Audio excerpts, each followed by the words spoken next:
This is St. Louis Cardinals baseball. Interleague play, and it kicks off a homestand tonight. The Houston Astros, boy, they're talented, to take on the St. Louis Cardinals. And welcome to Cardinals baseball, and welcome to a weekend-long celebration of the 2004 National League Championship team. That's Tim McCarver. I'm Dan McLaughlin. Erica Weston is here. You're going to hear from many of the players, Jim Hayes as well. But let's talk about the version of the Cardinals right now here in 2019. They win 7 of 8 on the road trip against Cincinnati and Pittsburgh. Goldschmidt and DeYoung right now, Tim, they are hot. It was the Paul and Paul show. Yeah. Particularly in Pittsburgh and Cincinnati also, as the Redbirds went 7-1, and I think showed once again how very, very valuable Paul Goldschmidt was. We've talked about it all year, that the Cardinals are only as good as Paul Goldschmidt is going, and the same can really be said about DeYoung. The Paul and Paul show was red hot in Pittsburgh, and they hope to continue it tonight. Absolutely, and because of what they've done with the offense, and as John Mozeliak mentioned on the pregame show with Jim Hayes, they find themselves, Tim, in first place right now in the Central Division. It's squeaky, but they're in first place. I'll take it. You darn right. I'll take it. So the Cardinals welcome the Astros to town, and they're considered one of the contenders potentially for a World Series championship. The Astros and the Cardinals coming up on Fox Sports Midwest. Our first pitch here at BM in St. Louis, that'll be delivered by Jack Flaherty. His last 3 starts, San Francisco, Pittsburgh at home, and then last Sunday against Cincinnati. The numbers have been very good. 18 1/3, a .98 ERA for Flaherty, and he's racking up over 10 strikeouts per 9. He'll get the call tonight, and taking on one of the elite in baseball, the Houston Astros. They're in town. Interleague play, Game 1 next. Back in St. Louis in a beautiful night. Well over 40,000 expected this evening, again tomorrow night and on Sunday. The whole crew with us: Erica Weston, Jim Hayes, Tim McCarver, Dan McLaughlin with you. It was a really hot afternoon. It's turned out to be a pleasant night. 82 degrees as the Cardinals are back home. Tim, they're playing very well, and there's a buzz here in the city about baseball again. There really is. You go 7-1 on the trip, and then you're facing the Houston Astros. If it were different, like if you were 1-7 on the trip, and you come in and face a team like this, the elite, a great word, the elite for this ball club, that is, to me, the only team that can beat the New York Yankees in postseason play. They're the only team. Now we'll see how that goes, but right now I think Houston is the appointed team to beat the Yankees and keep them out of the World Series. No Edman in the lineup tonight for the Cardinals, but Jairo Munoz, he's at third. Matt Carpenter is on the injured list and rehabbing now at Springfield. And so for the Cardinals, he'll turn to Jack Flaherty, start number 21. We highlighted what he's done in the last 3 outings. If he can duplicate something like he did in that final start against the Giants tonight, it doesn't matter who's in that lineup. That is really true. That game was won 1-0 by the Giants. Evan Longoria hit that home run, a solo shot, and the Giants won that game 1-0. But that was Jack Flaherty, to me, at his best. He controlled the mound like a first-class businessman controls his office. He was named the 18th manager in the history of the Astros back in 2014. They knew they were close. They wanted the right guy, and they felt they got him, and that's A.J. Hinch. 5th season as the manager of the Houston Astros, and this is presented by Buick. The lineup, his lineup is awfully loaded. Springer, Altuve, Bregman, Brantley. They signed him in the offseason, became an all-star this year for the 4th time. They get the return tonight of Carlos Correa. He's missed a couple of months. Yuli Gurriel might be the hottest hitter in baseball. Josh Reddick, Robinson Chirinos, and then the pitcher, Jose Urquidy. And he'll go tonight for the Astros in just his 4th major league start. And that shows you how hot the Houston Astros and what an elite ball club they are when Yuli Gurriel is hitting 6th in the lineup, and he's the hottest hitter in the American League now. Wow. Wow. They're pretty good. They tore it all down under Jeff Luhnow and then built it back up and did it right. Had high draft choices, the free agents they brought in, and the trades that they've made, for the most part, all have worked out. Here's George Springer, 15-game on-base streak coming into play. And the first pitch is strike, and we're underway on this Friday night. You'd love to see Flaherty more efficient, especially once he gets ahead in the count. Take control and take charge. And the 0-1 pitch, inside corner. That's the thing about Jack, is that Jack has been ahead early in the count, and then it's ball 1, ball 2, and it's 2-2, and he's lost his edge. So what happened in the previous start Sunday against Cincinnati, the 0-2 pitch hit out of play. He went 4 1/3. He had scoreless innings put together. Reds then loaded the bases. He got the first out in the 5th inning, and then Mike Schilt rolled the dice a bit, despite allowing 9 of the 22 batters he faced to reach base safely. No runs came across, and then the bullpen bailed him out of that 5th inning jam. It was Giovanni Gallegos, and St. Louis won the game 3-1. And Jack was not happy, but that could be the thing that turns him around right there. 4 pitches, and on the 0-2 pitch, a strike on the inside corner.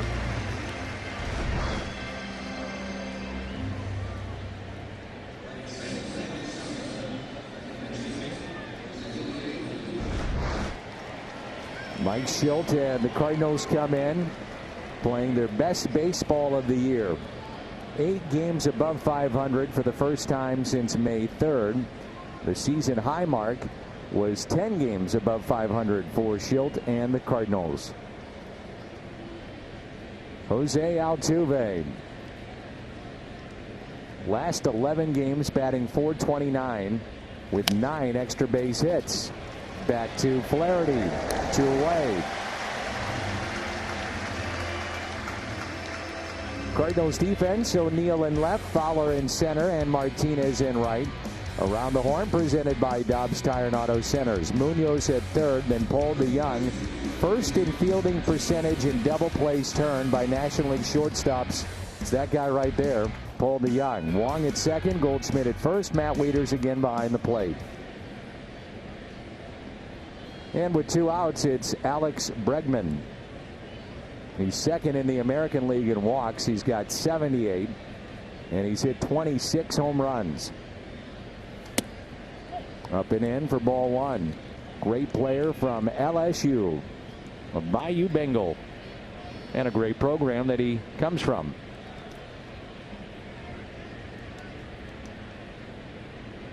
Those 26 home runs lead the Astros. And he sends one out to Fowler, backing up a bit, and this will be efficiency. A 7-pitch inning for Jack Flaherty. The Cardinals, their offense was rolling on the road trip, coming off of 12 home runs that they hit in the 4 games against the Pirates. Munoz, Fowler, Martinez coming up. 5th time that Jairo Munoz has been in the leadoff spot in a major league game, and that's where he finds himself tonight, at the top of Mike Schilt's lineup.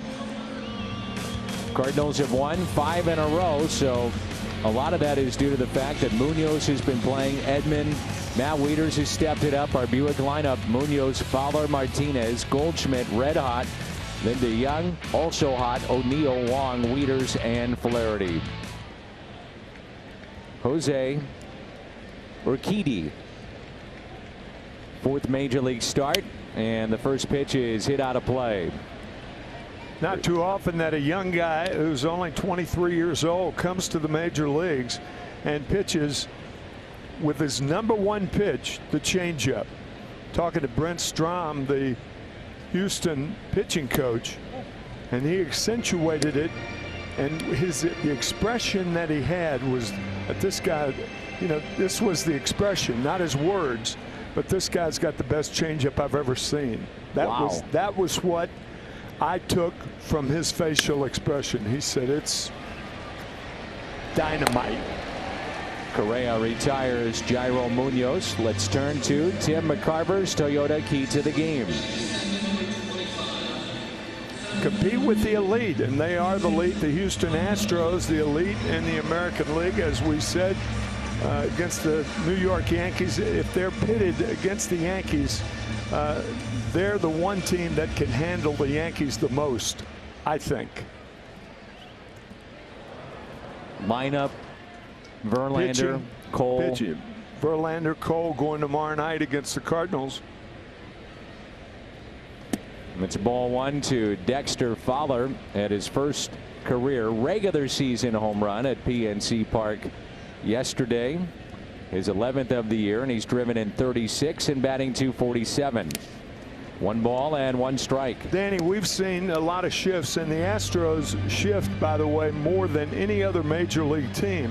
I don't think we've ever seen a third baseman where Bregman is right now. Usually if they play that much. Well, that's how you beat it. Yeah, that's how you beat it, is right. Fowler will take the wide turn around first. And a 1-out base hit. Astros shift 50.2% of the time, and by far the most in Major League Baseball. The Cardinals, by comparison, 13% of the time, and I think Wieters has done a good job against the shift. Wong hitting the ball the other way more, and now Fowler. Matt Carpenter, when he was playing, who can forget the double that he pushed down the third baseline that ended up in shallow left field? That's right, a double out of it. Here's Jose Martinez. Cardinals have homered in 9 straight games. And Martinez with home run number 10 this past week. That was the game-winning home run. He also had a game-winning throw from right field that saved the game. That was a game Mike Schilt put him in for defense, right? Of course he did. That's how we looked at it, of course. Of course. Fowler with 5 stolen bases this year.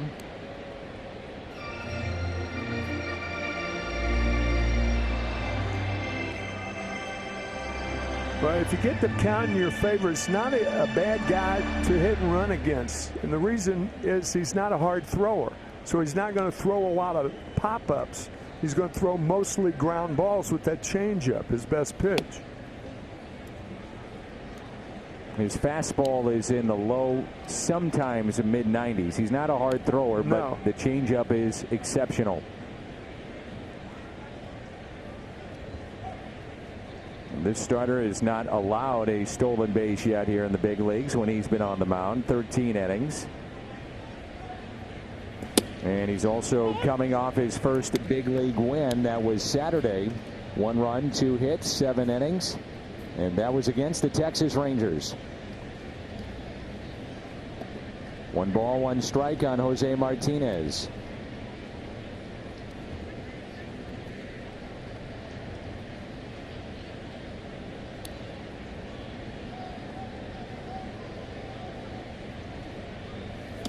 Way outside and low. It's a good count on which to hit and run right now because the chance of a pitch out is nil.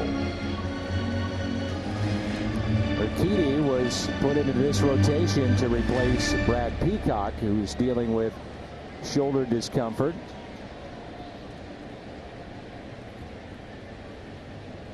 The question now for the Astros, everything stays as is and Peacock comes back. Does Urquidy stay up? That pitch was up and hit out to center. Springer with the catch, and that's out number 2. Houston defensively, Bradley, the former Indian, in left, Springer in center, Reddick is in right. Bregman, Correa, Altuve, Gurriel along the infield. Chirinos behind the plate. Around the horn presented by Dobbs Tire and Auto Centers. Here's Goldschmidt He has done something this past week he had never done before. Homered in 4 straight games, trying to make it 5 tonight.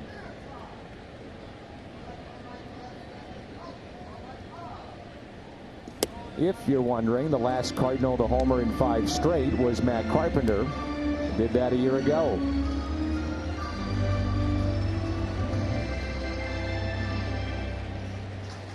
Seen him take the ball up the middle with authority, hit the ball to right, not pulling off pitches as much. And the 1-0. This is yesterday at PNC.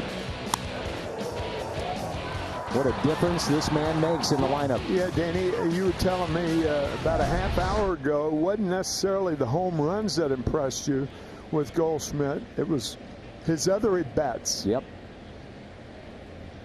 Fighting off tough 2-strike pitches that he was pulling off of before. He's got 22 runs batted in his last 17 and 9 in the last 4 games. So as he goes, this offense goes. That's right. A ball and a strike on the Texas native, Paul Goldschmidt. And he yanks that to short. Correa, the long throw, and gets him by a step. Cardinals strand a runner. That's Dexter Fowler coming up. It'll be Bradley, Correa. There's a look at John Mozeliak, and he was with Jim Hayes on the pregame show. Jimmy, what do you have to say? A lot of updates. We start with Matt Carpenter, who is resuming his rehab assignment in Springfield. Matt dealing with a right foot contusion, trying to get his stroke back as well. John Mozeliak told me on the pregame, we're trying to get Matt going again. Having success is something we're looking for from his rehab. When he's going well, we're a better team with him. Marcell Ozuna still has some swelling in the fingers on his right hand. Marcell did take BP today. Mozeliak says Ozuna could go out on a rehab assignment as soon as Tuesday, but it's still to be determined. Mozeliak told me Yachty will be reevaluated by a specialist possibly on Monday. They'll figure out what the next step is after that. And Mo says Jed Jerko will likely go out on a rehab assignment early next week. Danny? Well, Jimmy, while we have you, and this is Michael Brantley at the plate here in the 2nd inning. And there's no score, and the 2-0 pitch to Flaherty, or by Flaherty to Brantley, taken high.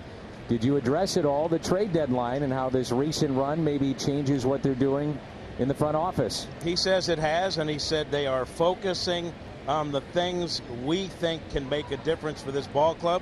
Danny, he wouldn't tell me what that is, but he did say they have been on the phone a lot over the last few days. He expects that they'll be looking into something that can help the ball club. And finally, Alex Reyes, where are the Cardinals with him? He is on a throwing program in Florida. The progress report was good from Mo, although he's still a ways away. Mo said they're still holding out hope that Reyes can be a factor with the ball club toward the end of the season. All right, Jimmy, good stuff. Thank you. That pitch is popped up left side. Munoz giving chase and out of play. From 3-0 to 3-2. I would think, Tim, it has to change the mindset of the front office when Absolutely. the Cardinals are enjoying the 8th best July in the history of the franchise. Oh, is that right? 8th best. That is pretty good. Well, last year Mike Schilt took over in July. They had a good July. They had a great August, winning 22 games in August. So this is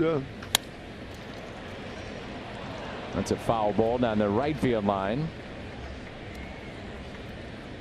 This is the time that Mike Schilt takes over and does well. So put your GM hat on, you're president of baseball operations. How would you tinker with the club right now? Where do you think you go? What direction? Well, I don't know what's out there, and I don't know what they want.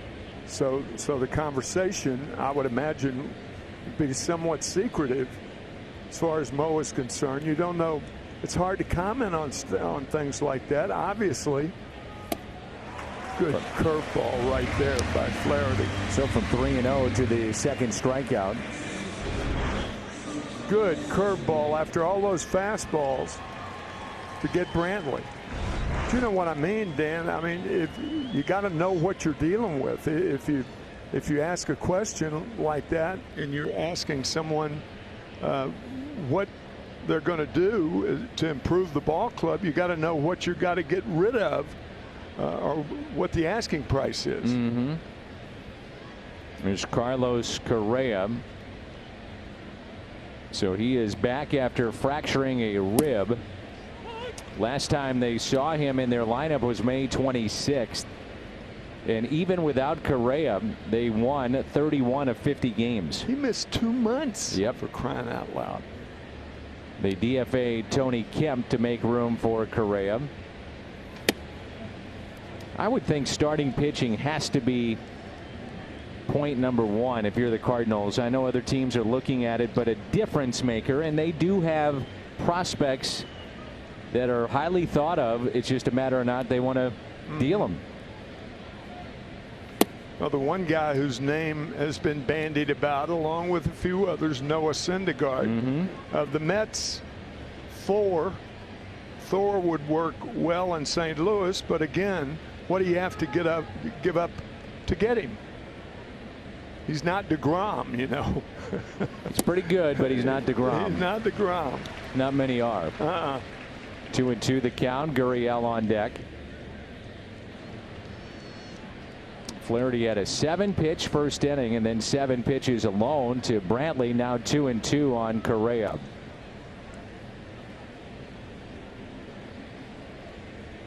The 2-2 got inside and popped up. Goldschmidt under it to make the catch. Cardinals baseball is brought to you by Budweiser. Wherever legendary MLB moments happen, Budweiser will be there. By Chevrolet, the #1 selling brand in the St. Louis area. Find yours at your Mid-America Chevy dealer. And try Jack's $4.99 barbecue bacon double cheeseburger combo only at participating Jack in the Box restaurants.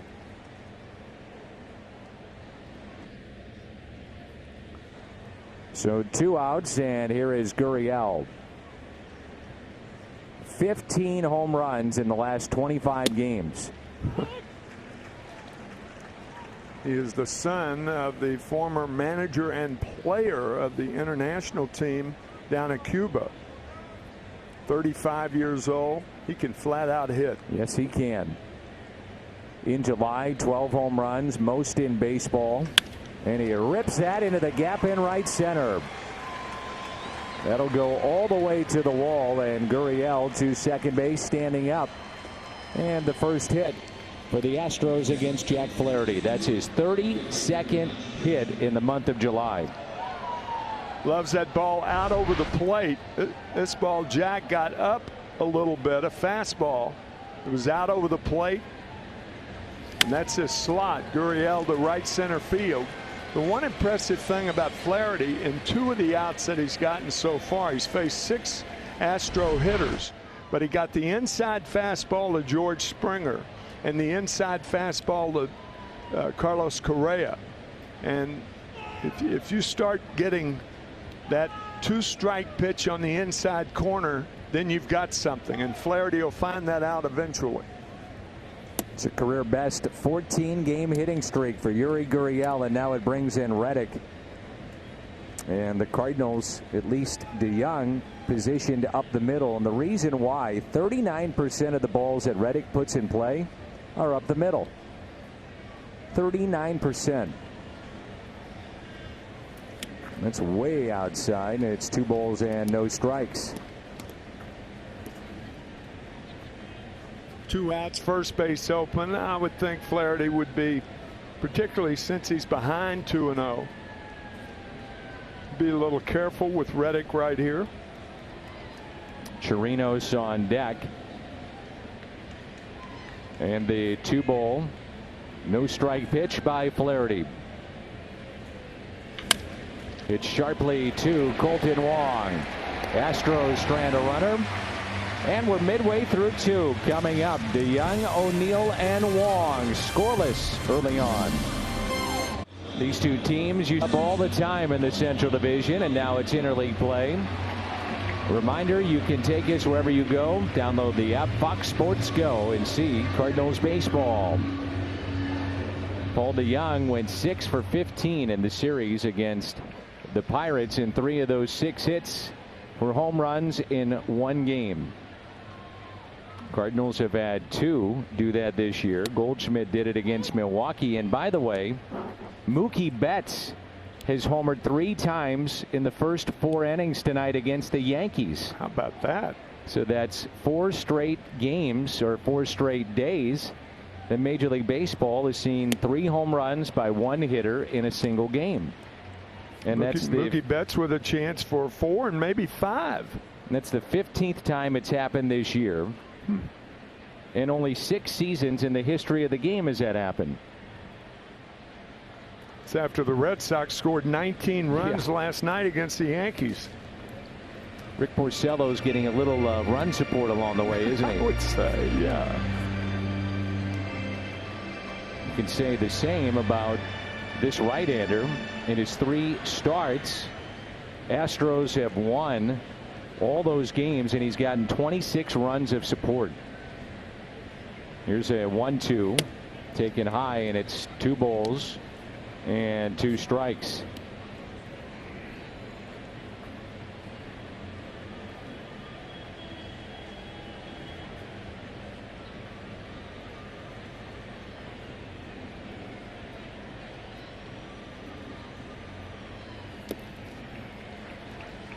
That's varying his delivery. A little quicker on the rubber then. That would be a great delivery for a guy who throws a changeup. It makes all the sense in the world. Very deceptive. 3-2 pitch, and that's taken high. The Cardinals have a leadoff walk. DeJong, 39 walks now this year, and he had a total of 36 all last season. And that was with missing time, so good to see him drawing some walks here. And now it's O'Neill, who has 20 hits this month, the co-leader with Goldschmidt on the team in hits.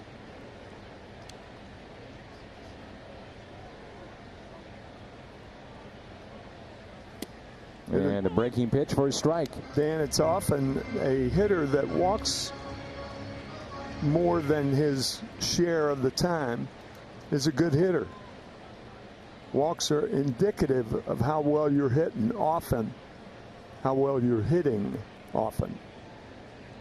And the 0-1 instead of check on DeJong, who has 6 steals. He said, I have more stolen bases this year than I've had since all the way back in A-ball. And he said, I love it. You know, Mike keeps us on our toes. We're aggressive, and you feed off of that as a team. Yes.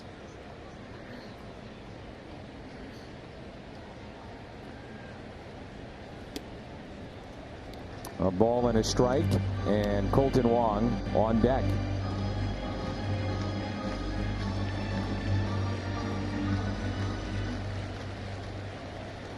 So they shift here on O'Neill. Don't see Tyler go the other way all that much. Now would be the opportune time.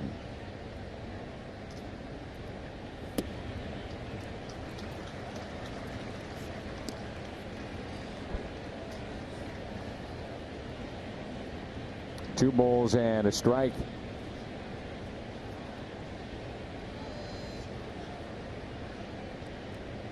You just can't overlook why this has happened. It's guys like O'Neill coming out of the chute of the All-Star break, hitting well. The man on deck, Goldschmidt, Tommy Edman. It's been an infusion of energy, excitement with this club. Combination of a lot of things. Youth, along with experience.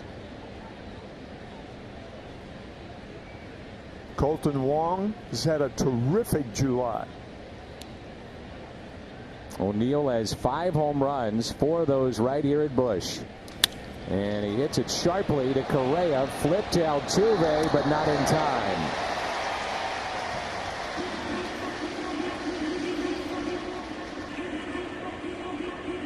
Arcia give it everything. Colton Wong in the last 4 games. He loves facing the Pirates. He's been on base every game this season against Pittsburgh, and in the last 4, 6 for 16. He had 3 doubles, a home run that he hit yesterday down the right field line, drove in 3, and no strikeouts.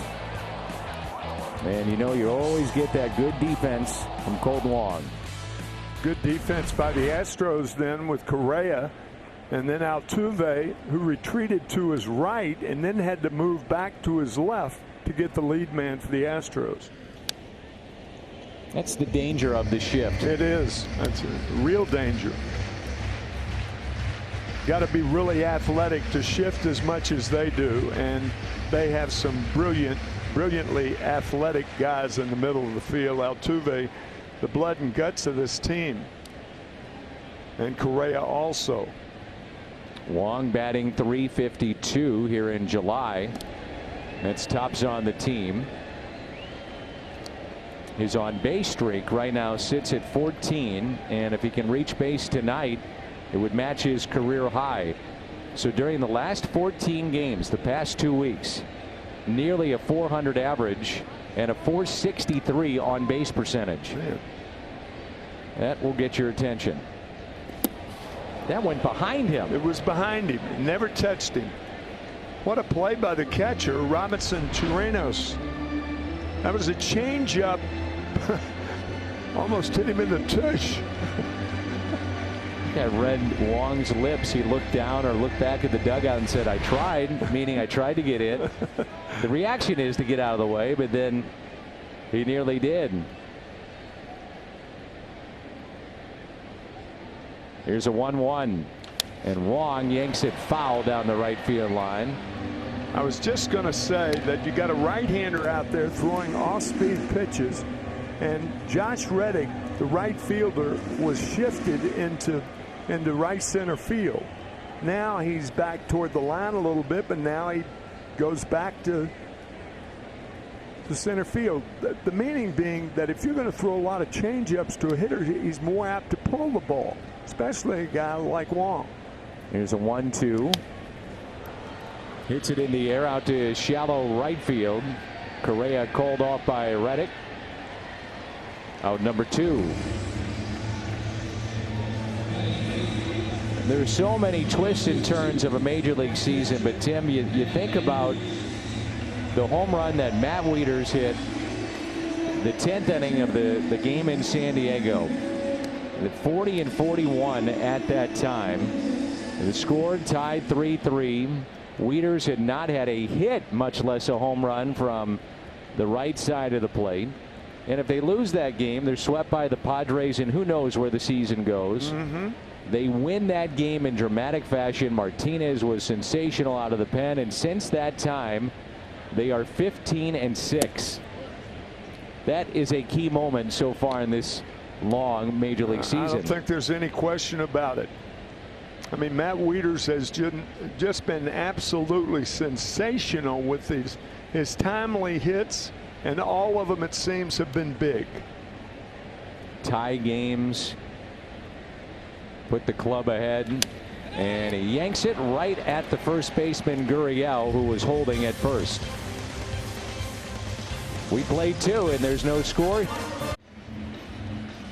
You can watch every out-of-market regular season game live or on demand with MLB.tv, and that subscription will include MLB At Bat Premium, and you can stream live baseball on your favorite supported devices. Blackout and other restrictions apply. Visit MLB.tv for details. Big crowd on this Friday night. Busch Stadium, the scene. Beautiful night for baseball. Robinson Chirinos, Urquidy, the pitcher, and Springer coming up for Houston. He seems a bit out of place. Nice coat. It's the only thing I could think of. Talk about a clashing of colors. Man. You know, these two teams met over 700 times in regular season meetings, and they were fun. I mean, it was a friendly but highly competitive rivalry for many years. Bagwell, Biggio, the Cardinals had very good teams. The formation of the Central Division under Tony La Russa. How about the home run Off Brad Lidge. That one stands out. That one stands out. I mean, to me, what a remarkable moment. As a matter of fact, Paul Goldschmidt was in the stands in Texas, in Houston, Texas that night. And he told me that Minute Maid Park, that Jeff Bagwell was the guy that he idolized growing up, but he said, I used to try to mimic Albert Pujols. Well, he's a pretty good player in his own right.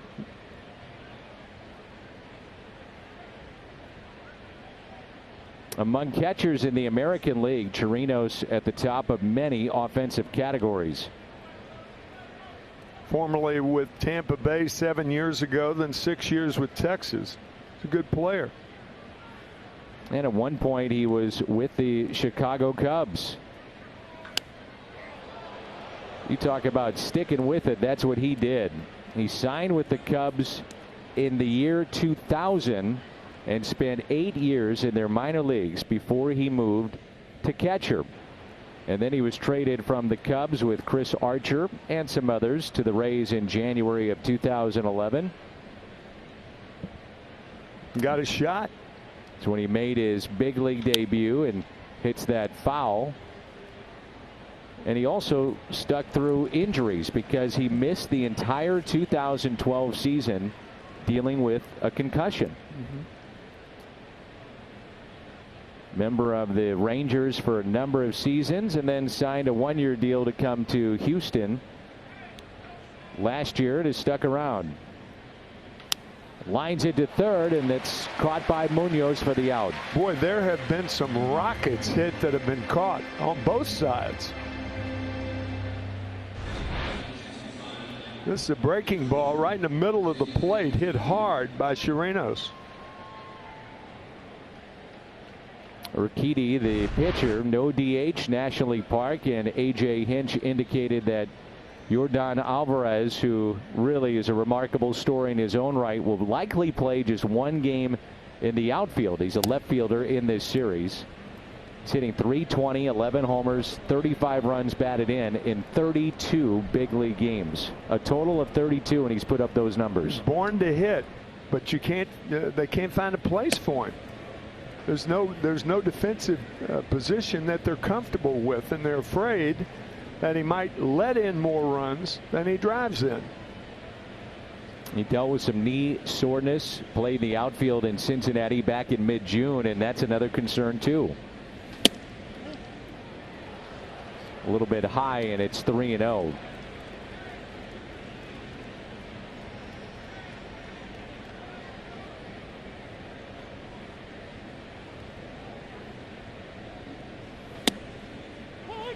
Might be taking again. Sometimes you see these American League teams come through and their pitchers literally have never hit in a major league game. Right. They just stand there. And you see the pressure on the pitcher then to throw a strike. Yeah, true. It's like Verlander, Justin Verlander, thinking the same way you were. And that's why, after watching that swing. That's a bad swing. Verlander and Garrett Cole both are in the running for the Cy Young right now in the American League.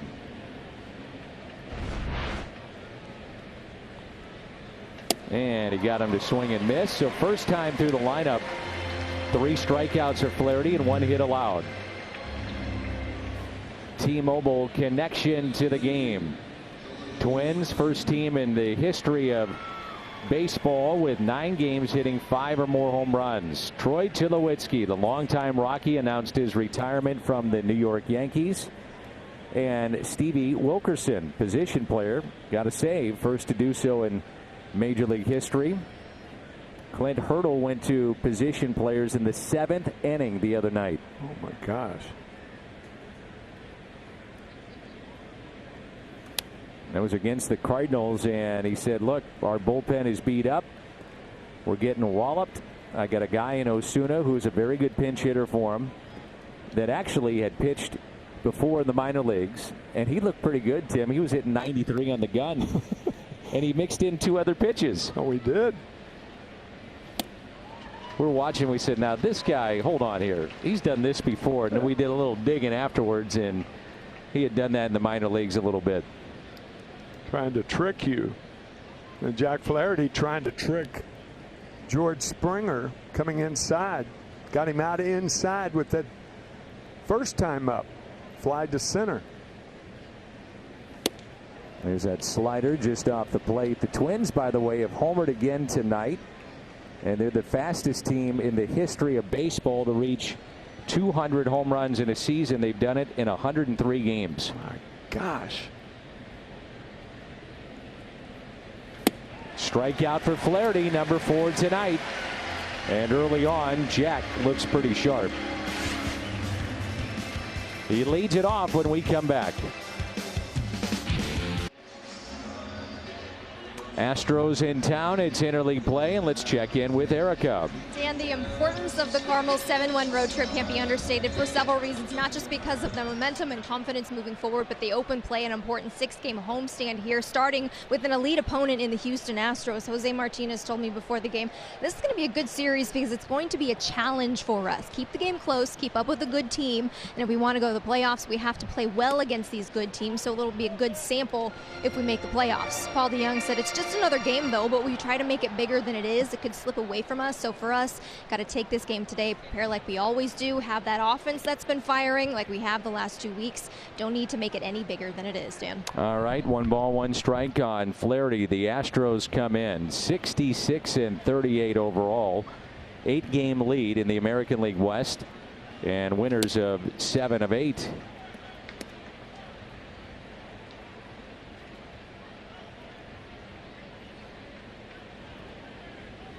Two balls and 1 strike.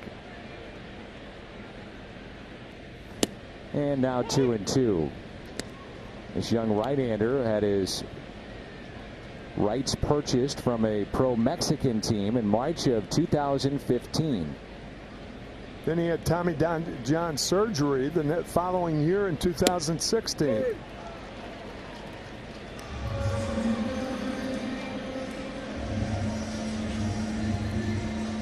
Reminder, we have ice cream sundaes presented by Prairie Farms. Every home game is Sundays throughout the season. And those treats out in Ford Plaza while supplies last. He is the first Mexican-born player developed by the Astros to reach the majors in franchise history. Roberto Osuna, the closer, was developed by the Blue Jays, also from Mexico, but this guy signed originally with Houston, and here he is in the big leagues. And that's the result of Jeff Luhnow, who was here in St. Louis running drafts in the minor leagues many years and then went to Houston to rebuild that. He is fluent in Spanish, and actually Jeff was born in Mexico. Mexico City, I that's believe, right. And so he's down there all the time and trying to find talent. A strike to Munoz, 1-2.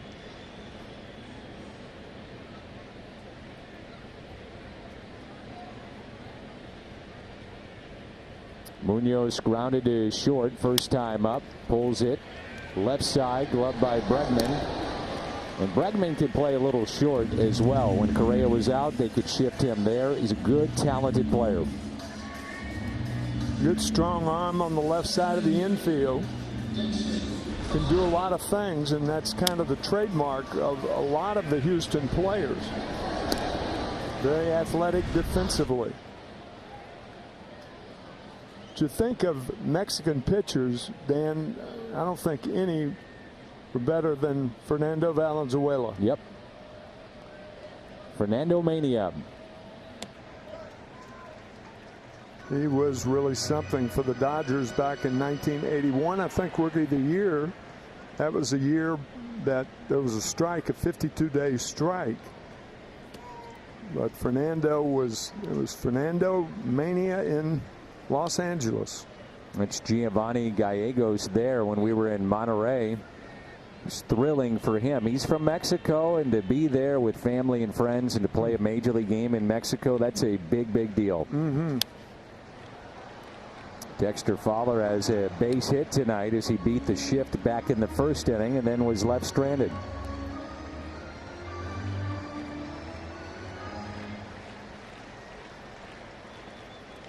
Astros, they shift so much as we spoke of, but they do this throughout their minor leagues too. So when guys get here, it's not strange. Yeah, it's not foreign to them. They do this even in the lower levels of the minor leagues. A.J. Hinch is big into analytics. Jeff Luhnow is as well. And that's how they do it.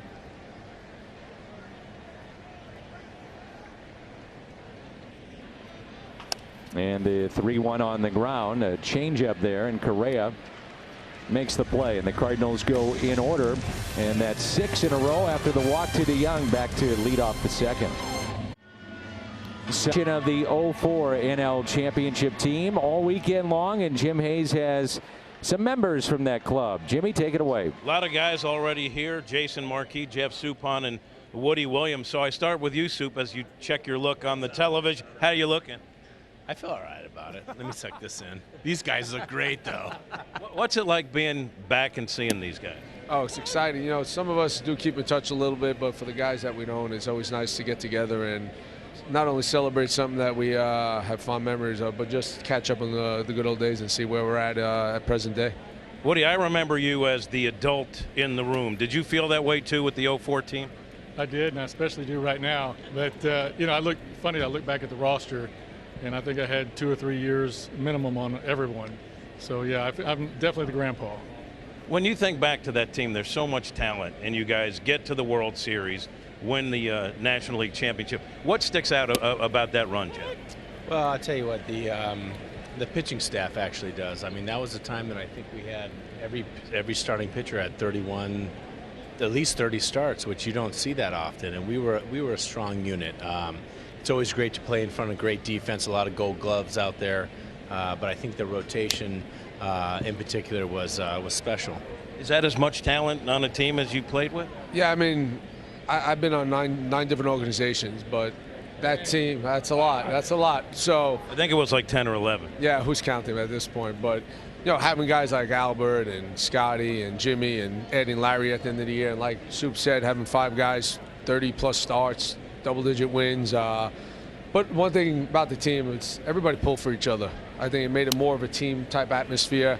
They said you had the old geezer here pulling us young guys and teaching us the ropes, and we just try to pass it forward and you know, try to get better day by day. That's it. As good as that team was, you pick up Walker along the way, even got better.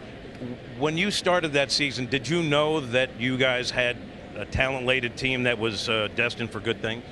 Well, when you looked in the locker room in spring training, you could look around and see who was in the locker room, what they brought from either from a different team or just a homegrown talent. But you throw Reggie Sanders in, you know you're going to the playoffs.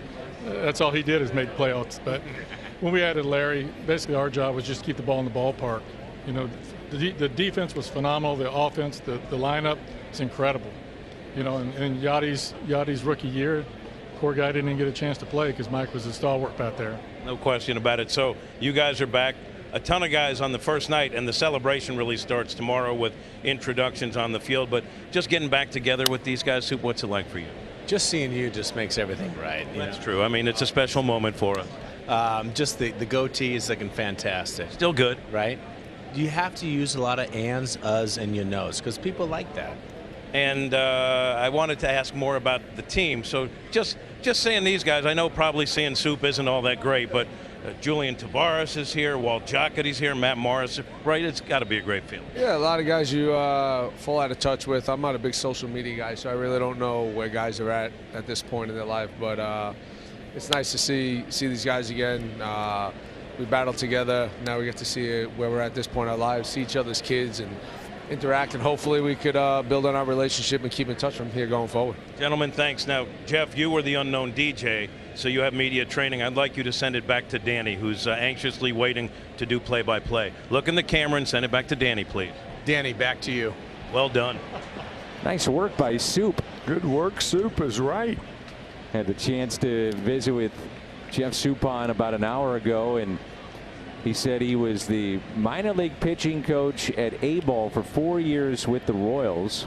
And he said, you know, young family, I like my role a little bit better now. So his role with the Royals, he kind of is going through all the minor leagues and not all the time. Gets to spend some of the summer at home, and really a good guy, and wound up being a big game pitcher for St. Louis. And this is a good battle here with Flaherty and Altuve. This is 10 pitches thus far. This will be the 11th coming up. But Soup in 2004 battled Roger Clemens in a game that the Cardinals won at Busch Stadium. He went 6 innings, couple of runs, struck out 6, only gave up 3 hits, and he could tell his grandkids and his kids, I beat the Rocket in Game 7 to send us to the World Series. Not bad. Not bad at all. 3-2 pitch, and a swing and a miss. He wins the battle as Altuve fell down. That's 5 strikeouts and 3 in a row for Jack Flaherty. It's rare that you see a guy who is 5'6", that's what he slated in the media guide, who is swinging that hard on a 3-2 curveball. Good point. To fall down again. I thought that Soup, when I think of 04, I think of winning, but I also think of guys, and he mentioned it right away. I think he's exactly right. In 2004, they had either 4 or 5 guys give them over 100 innings, 180 innings in the rotation and not miss a start until September. That rarely happens. Yeah. Team that won 105 games, second most in franchise history, and that's a ball to Alex Bregman. He flied to center first time up. Team that played the Boston Red Sox, and there was no way that the Red Sox were going to lose to anybody. That was their year, and they meant to make it so. Chris Carpenter got hurt at the end of that 2004 season, and that was a big missing piece, no doubt about it. Sure. So the Cardinals win 105, and it was Houston who wins 92 that year.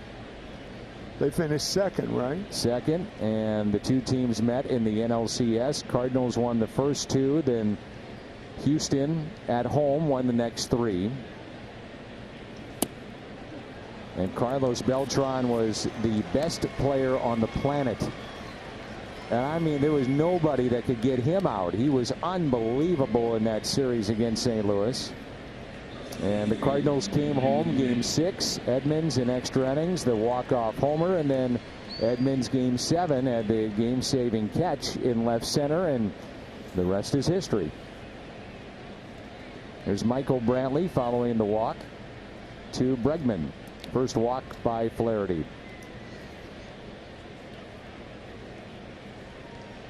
Well, you mentioned, Tim, that Jack was not happy about being taken out of that game by Mike Schilt on Sunday, and just moments ago, not happy at all with the home plate umpire. He thought a couple of those pitches were strikes, and I would assume that's part of the maturation of Jack Flaherty. Get it together, regroup, and move on. Home plate umpire is Brennan Miller, and that was a pitch that Jack thought should have been called a strike. It was very close. Michael Brantley signed in the offseason away from Cleveland and started in the All-Star game, his 4th appearance, first ever start. The Astros were represented by 6 different players in the All-Star game. 2 starting pitchers, 1 guy from the bullpen, and 3 regulars. It shows the balance of the Houston Astros. 6 players, the most from any team.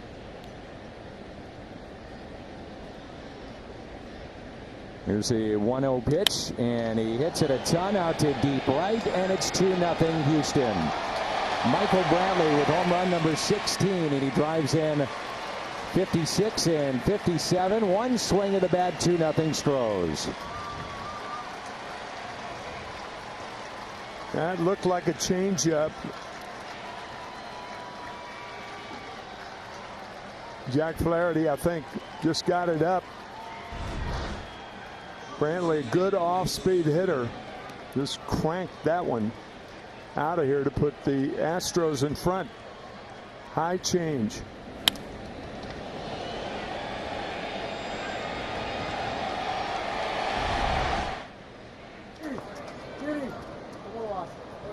So the walk, and now a 2-run homer, and here is Carlos Correa. He popped out to Goldschmidt his first time up.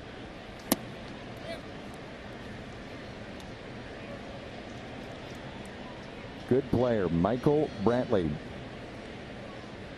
10 years with Cleveland. Welcome back during the All-Star game.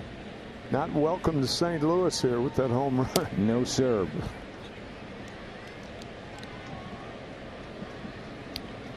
Well, Correa coming back from injury, and it's not the first time that he's missed extended playing time. 109 games in 2017, 110 and 18, and nearly 2 months this year. That's fouled back. Former #1 overall pick out of Puerto Rico. He won't be 25 until the middle of September. Altuve, 28. Altuve seems like he's been around forever, too. He does. He is the only remaining player from the Astros club that competed in the NL Central. In 2013. Correa was selected first overall in 12 the year before. Well, what was odd about his injury 2 months ago was he was getting massage at the time. That was a rather vigorous massage, one would think. Deep tissue. Evidently. Man. Inside corner and a strikeout, and 2 in the inning, and number 6 already tonight. There's that inside strike again with two strikes. Very effective. Flaherty very upset up there, or out there. And fastball. Correa thought the ball was inside. That's a strike.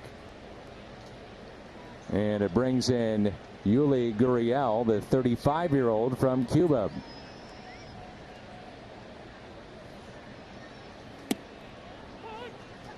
A double into right center back in the second inning. Hit streak at 14. He is signed through 2020.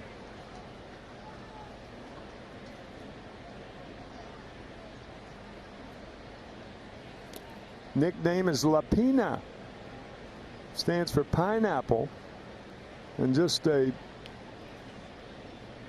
family trend and a family, I mean, international baseball in Cuba is so important to that country. And his father, as we said, Yortis, earlier, a player and manager. Base hit into left, just over the outstretched glove of DeYoung. And they call him that nickname because they say the top of his head looks like a pineapple. Yeah. Ball players can get right to the heart of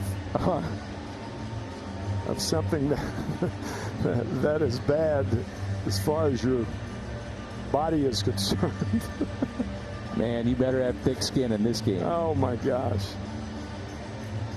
I was buckethead, melonhead, goat head. Those were some of my nicer sobriquets. Well, you should hear what Jim Hayes says now that you're a broadcaster. Those nicknames are nasty. They are. And look who just showed up, Jim Hayes. Not true. Not true, Kevin. Nice work on the interview, Jimmy. Looking forward to hearing from the 04 team throughout tonight's telecast and this weekend. Here's Josh Reddick from Savannah, Georgia.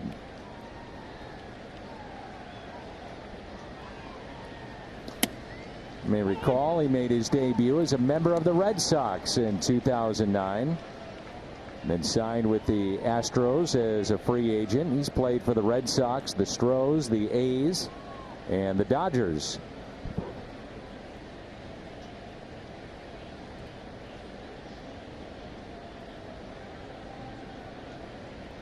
The 0-1.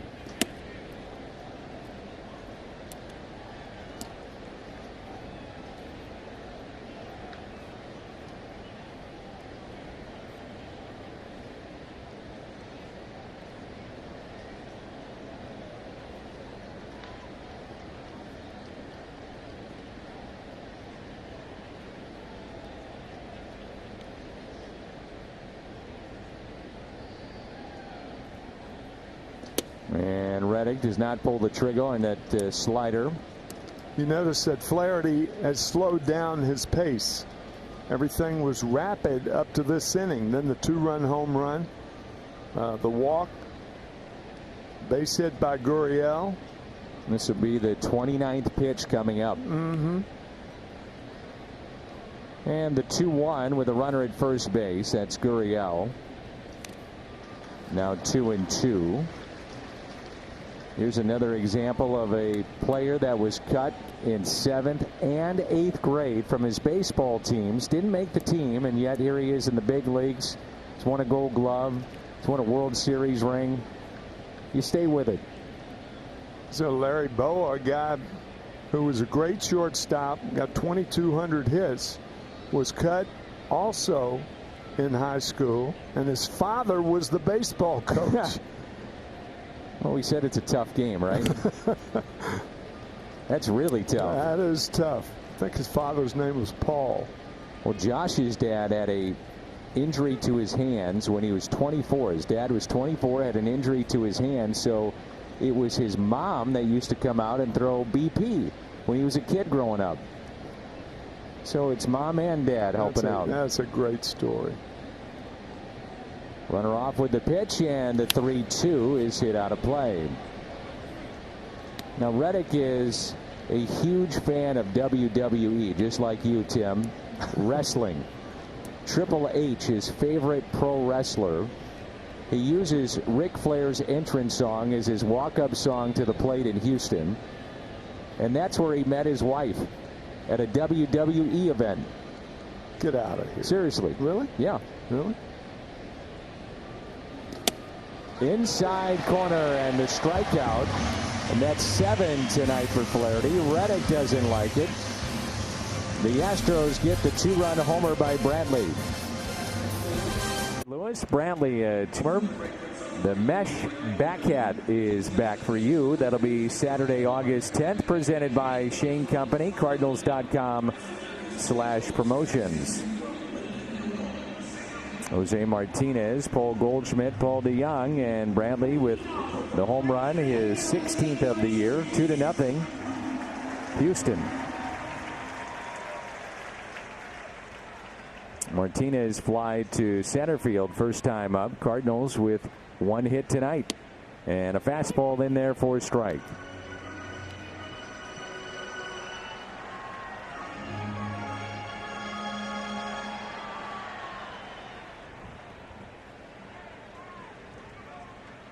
Urquidy in his 4th inning, in his 4th start, and that's off the plate.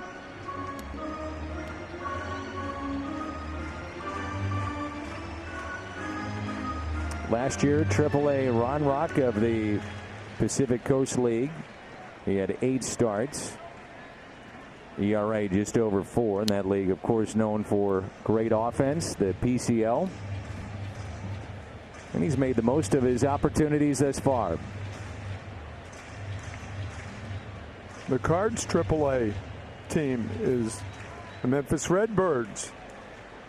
And in that league, it's a rather spread out league, I might add. Yeah, travel is not easy. No, not at all. Strikeout of Martinez, and now he has words with the home plate umpire, Brennan Miller. 2nd strikeout.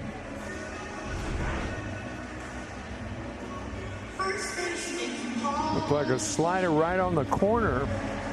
Jose thought it was either low or outside.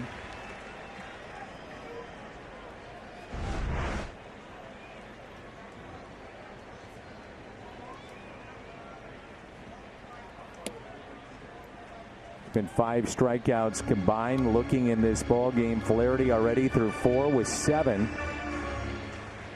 Struck out 3 in the top half of this inning. Here's a 1-0 and a fastball at a strike. That one touching 95. This right-hander used to throw 97, 98, and as Tim mentioned, had Tommy John surgery and missed all of 2017.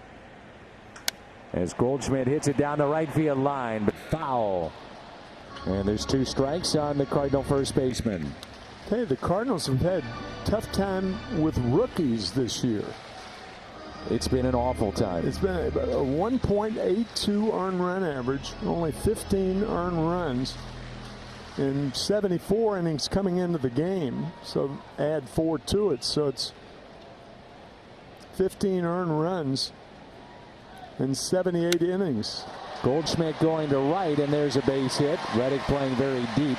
Former Gold Glover with the A's. And a base hit for Paul Goldschmidt. Snaps a string of 7 in a row. This is what I'm talking about, Tim. I mean, that is what he has been doing more of in the last 7-10 days. That ball up the middle or taking it to right. Well, with a guy that's as big as Paul is, the home runs are going to come. They're going to come because of his strength and his reach at the plate.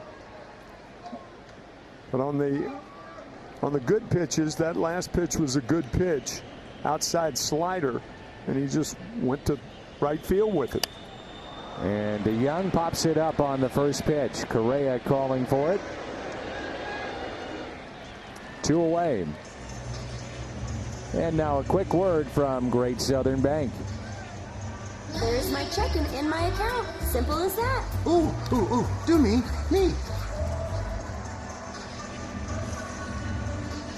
Tyler O'Neill with a runner at first and 2 down. We got a 3-1 fastball back in the second. Hit it sharply to short for a force out. And he represents the tying run. Hitting above 400 in his starts at home. Up and in for ball 1.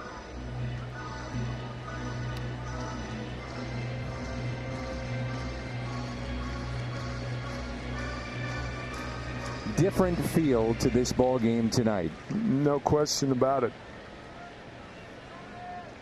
Cardinals certainly are going to find out more about their team in the next 11 games as they get a little bit healthier and the competition gets tougher. Starting tonight with Houston, off day Monday, then the Chicago Cubs, 2 with Oakland at their place, and then at Dodger Stadium, where the Dodgers don't lose very often. That's right.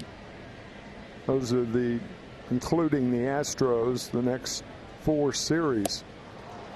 And going into play tonight, those 4 teams are a combined 77 above 500. So you're going to find out.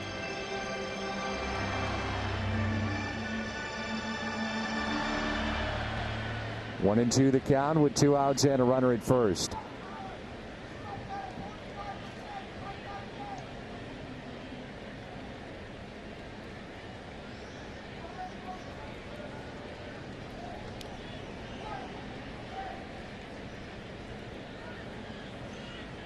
O'Neill out to left and a base hit.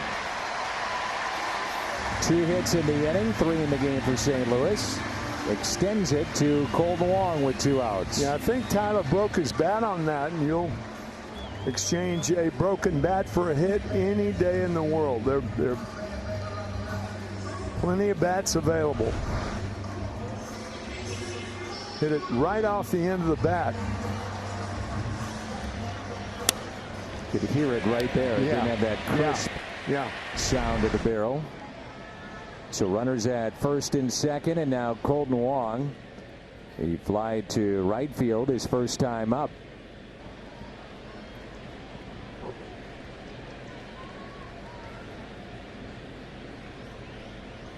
Wong hits it up the middle, base hit.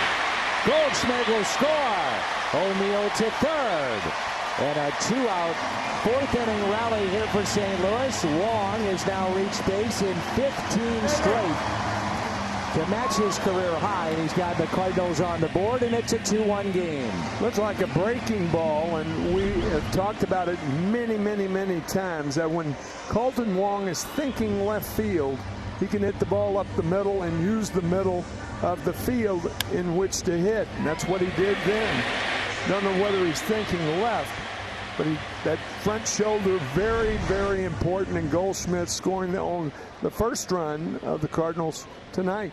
Wong now has driven in 40. Half of them have come with 2 outs. And that's the most on the team, those 20 with 2 down. Here's Matt Wieters. Hit it sharply first time up to the first baseman, Gurriel. And if not for a runner at first base, it would have been extra bases. Would have been down into the right field corner. Wong with an RBI in 4 straight.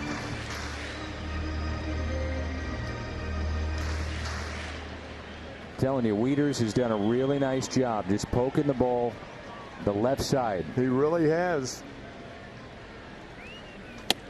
They pitch him in, and it's 0-2.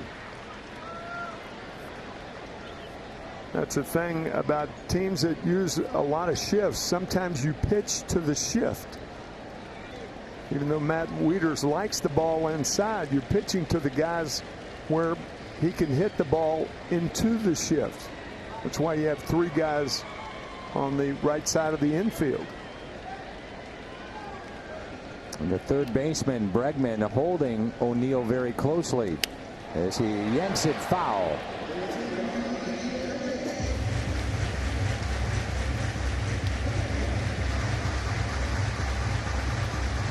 There's some key games going on in baseball tonight, and the Cardinals have an eye on what's happening with the Cubs at Milwaukee, and there is no score. That's Kyle Hendricks and Gio Gonzalez.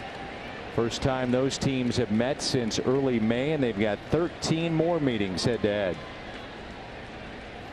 1-2 the count.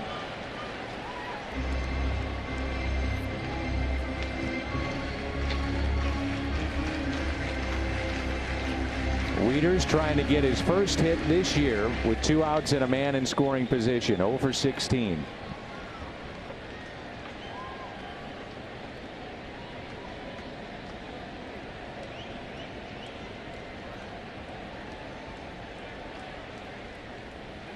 The 1-2 changeup at him way out in front. The Cardinals, though, get back-to-back hits with 2 outs, and Wong gets St. Louis on the board. Always fun to have these, thanks to our friends at Lou Fuse. This date in Cardinals history. And see more this summer of Lou at Fuse.com. Skip Schumacher 6 for 6 against the Mets. And Albert with a game-winning home run in the 14th back in 2008.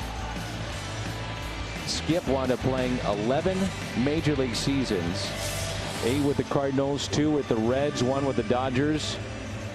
And there were back-to-back years in which he hit over 300 and was playing out of position. He was an outfielder. And the Cardinals, you may recall, brought him in to play the infield. And in 153 games, back-to-back seasons, he hit over 300 in the big leagues. I don't think there was anybody more universally loved than Skip Schumacher. And, I mean, from everybody. Now the first base coach with San Diego.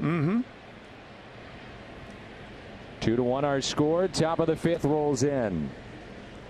Chirinos, Urquidy, and Springer. 8, 9, and 1. Flaherty already with 7 strikeouts through 4. The mystery jersey giveaway tonight. The 2004 NL Championship weekend here at Busch Stadium.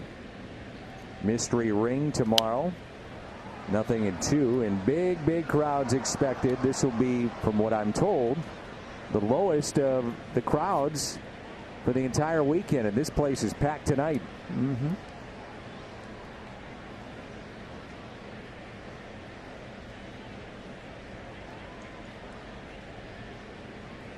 And the 0-2 pitch. Trying to come back inside with 2 strikes again. That's been an effective pitch for him all night. This is just the second time these two teams have met while each was in first place, and the other was back in 2001, and they tied the end of the season, the final day of the regular season, and then there was some controversy about who would get the flag and who won the division. Well, bottom line, they both went to postseason play. Mm-hmm.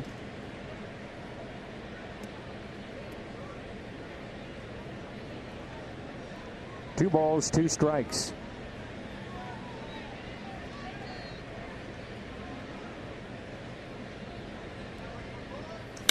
And a fly ball out to Martinez, going back on the track to make the catch.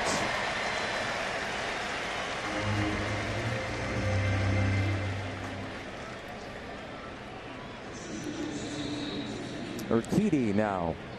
There's Willie McGee, the Cardinals Hall of Famer. Pop Warner on the left. Willie sets the outfield defense night in and night out. Speaking of players that are beloved. Oh, man. None more than that man. No.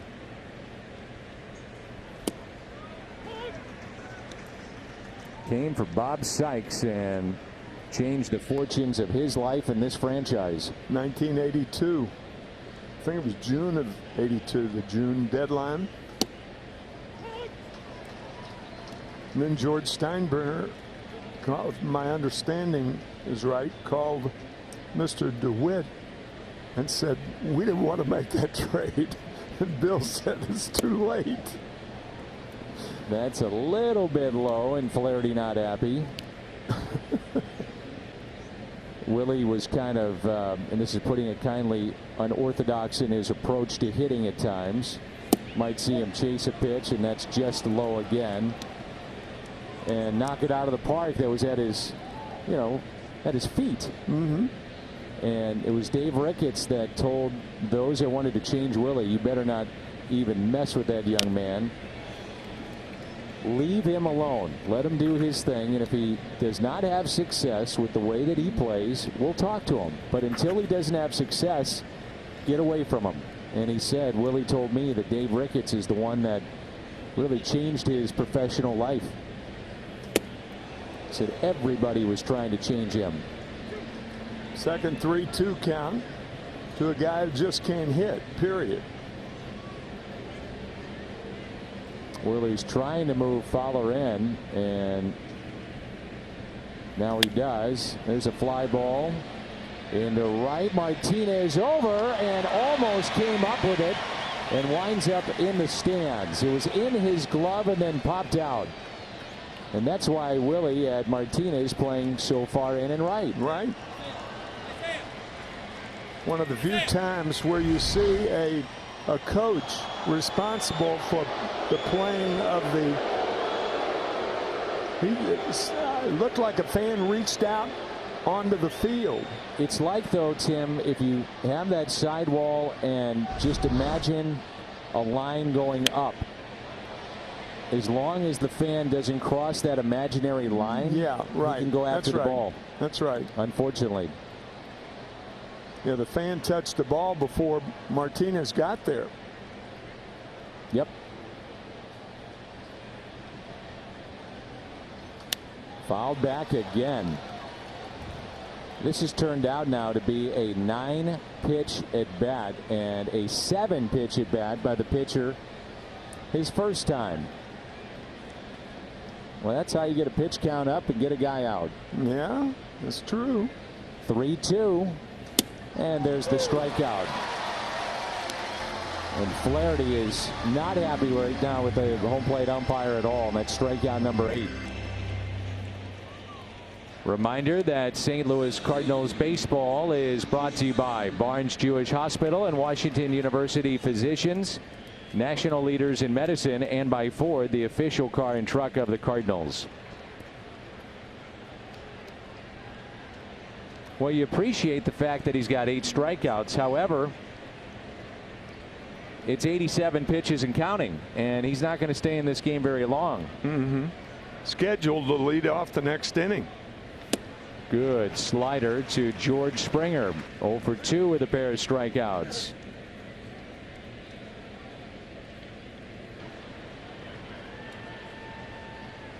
Not bad. 23 home runs from your leadoff hitter. Nothing in 2.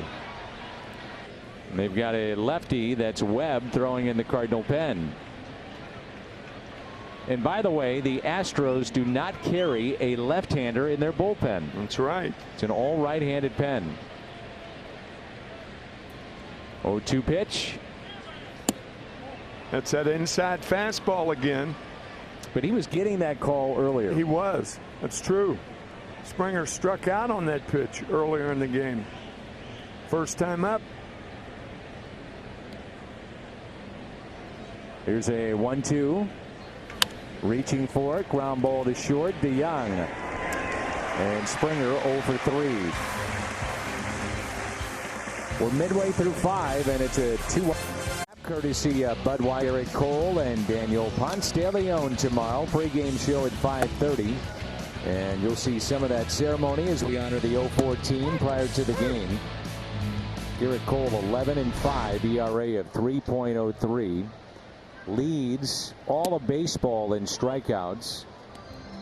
Third in the American League in opponents average at 2.04. Sixth in ERA, and he's gotten better as the season has gone on too. Since the 1st of June, he's 6-0, 1.94 ERA. Yeah, so, Danny, we were talking about it before the game, and either of those pitchers could win the Cy Young Award. No doubt. So Flaherty here, then Munoz and Fowler, and it's 1-2. I think Flaherty was just about ready to lose it coming off the mound, and the home plate umpire was there running up the first base line, and he stayed quiet, and he'll stay in this game. Strikeout number 4.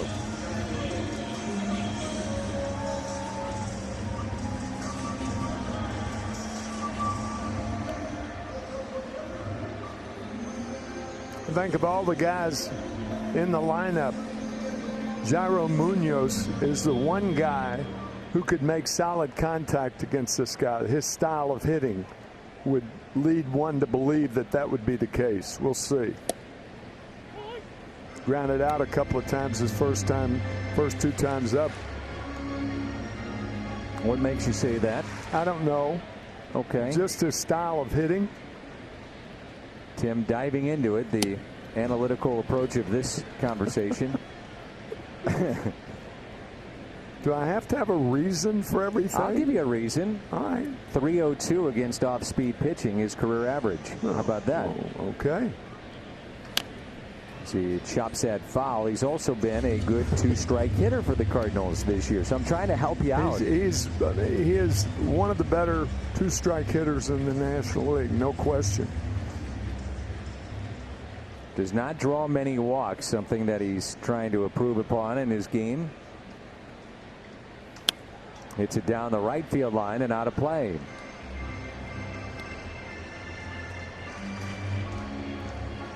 Good to have you back in the Gateway City. It's been a while. Been a couple months. Man. Yeah. Weather has changed. The 0-2. And Munoz lifts a fly ball into shallow right center. Springer there. Out number 2.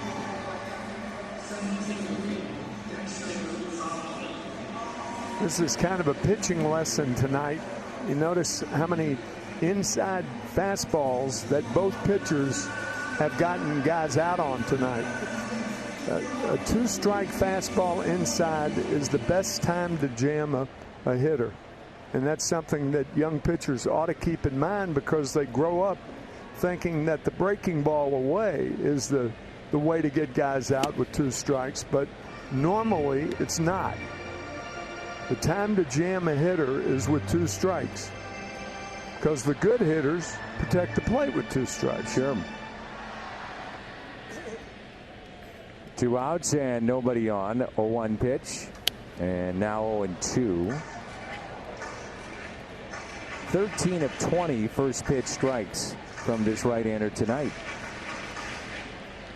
Yeah, he knows what he's doing out there. You can just see it. He's got an idea. Oh, yeah.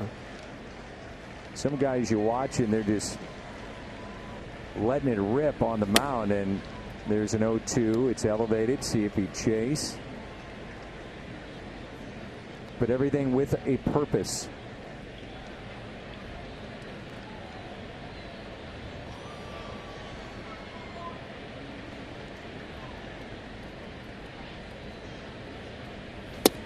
That's taken low. Jim Crane was born in St. Louis, grew up a Cardinals fan in nearby Delwood. Astros owner, and he was honored at this past year's Missouri Athletic Club Jack Buck Awards. Just gave a tremendous speech, too. Very funny and likable man, the owner of the Astros. Probably pulling for his team tonight. That's what I'm thinking.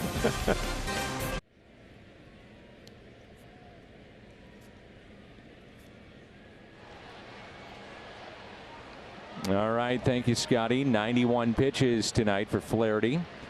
And he has 2, 3, and 4. Altuve, Bregman, and Bradley.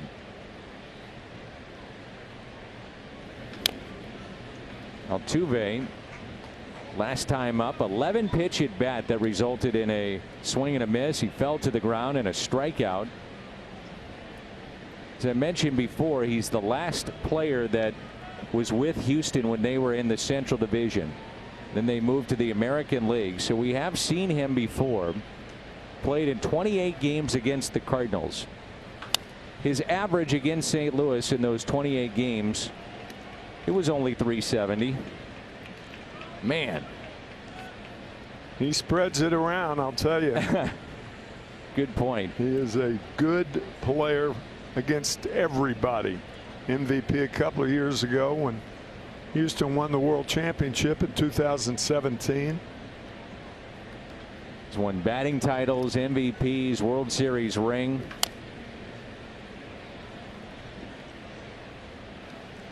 Oh, to the count. The bio on Altuve. 5'6" out of Venezuela. 6-time All-Star MVP a couple of years ago. 3 batting championships. He's won a Gold Glove. And very well could be on his way to the Hall of Fame before it's all said and done. Yeah. It's not too early. And that's it out of play. Not too early to think about him being a Hall of Fame player. Did you take in the Hall of Fame ceremonies this year? I did not. Nope. I thought the wife of the late Roy Halladay, her speech was remarkable. Wonderful. Beautiful.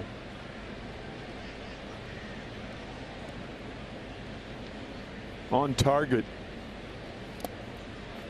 2014 Altuve, first player since 1978 to hit twice his weight. That's good. Hit .341. He's 5'6", listed at 165 pounds. Brebbia has joined the lefty Webb in the Cardinal pen. The 1-2 pitch and a strikeout of Altuve. That's number 9 tonight for Jack Flaherty.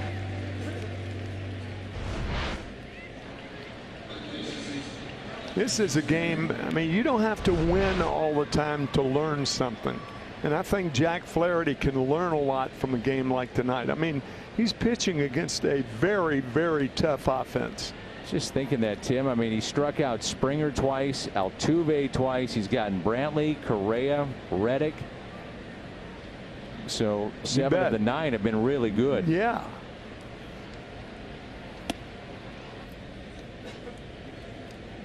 Of concern this year for Jack Flaherty has been giving up home runs. And he's given up a 2-run homer to Michael Brantley back in the 4th.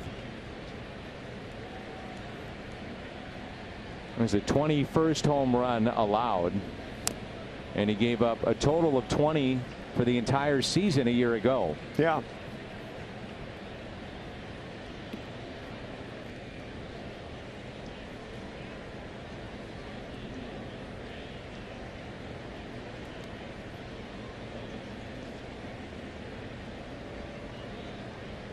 When you think about it, he faced over 600 batters last year. Good slider again. 615, I believe it was. That's correct. And this year came in at 453 and has already matched and now surpassed last year's home run total. He's at the century mark for pitches. And the 1-2 pitch. Back to him. Flips it over to Goldschmidt for the out. Well, the Bregman reaches. Mike Schilt probably goes to the pen and brings in the lefty to face Brantley, but nobody on, 2 outs. He'll let him stay in the ballgame. That's a good point, and I think appropriate. This is our Nissan drive of the game. He's the only batter in this lineup that had faced Jack Flaherty before when he was with Cleveland. He was 1 for 3 with a double, and now can add a 2-run homer to that resume against Jack Flaherty. Let's talk next time up after a home run. Don't look for the same pitch that you hit a home run at. You hit a changeup. So eliminate that from your selection of what you would look for against Flaherty this at bat. I'll guarantee you an experienced guy like Brantley is thinking that way. And of course, he did not get a breaking ball or an off-speed pitch.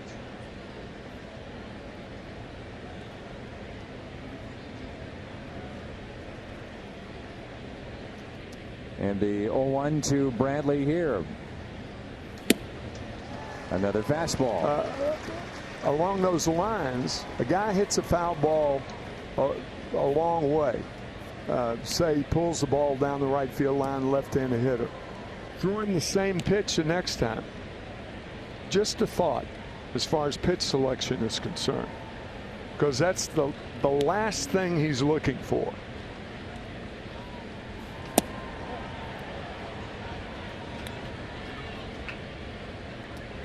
From a catching standpoint, you really go into the mind of a hitter and try to think along with him from one at bat to another. 2 fastballs, a slider just off the plate.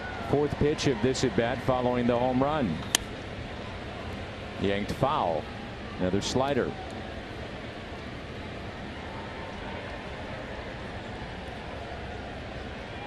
Brantley is a tough guy to strike out. The 4th toughest in baseball to strike out. I didn't know that.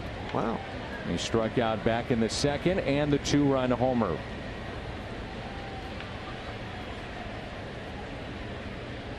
One and 2. And that is called a ball. There you had the battery walking off along with the third baseman Jairo Munoz. Wieters is not going to do this very often. He's been around the game forever. And that's a strike. Yeah.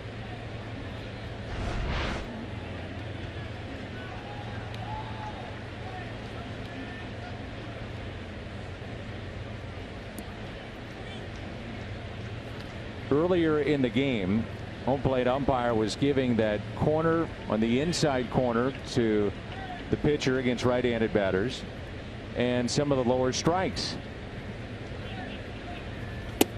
But Tim, if you're not getting that pitch down in the zone, that could be another reason. And you don't see a lot of umpires call low strikes. That you see home runs and power up. You got a pitch up, that gets hammered. Mm-hmm. The point well taken.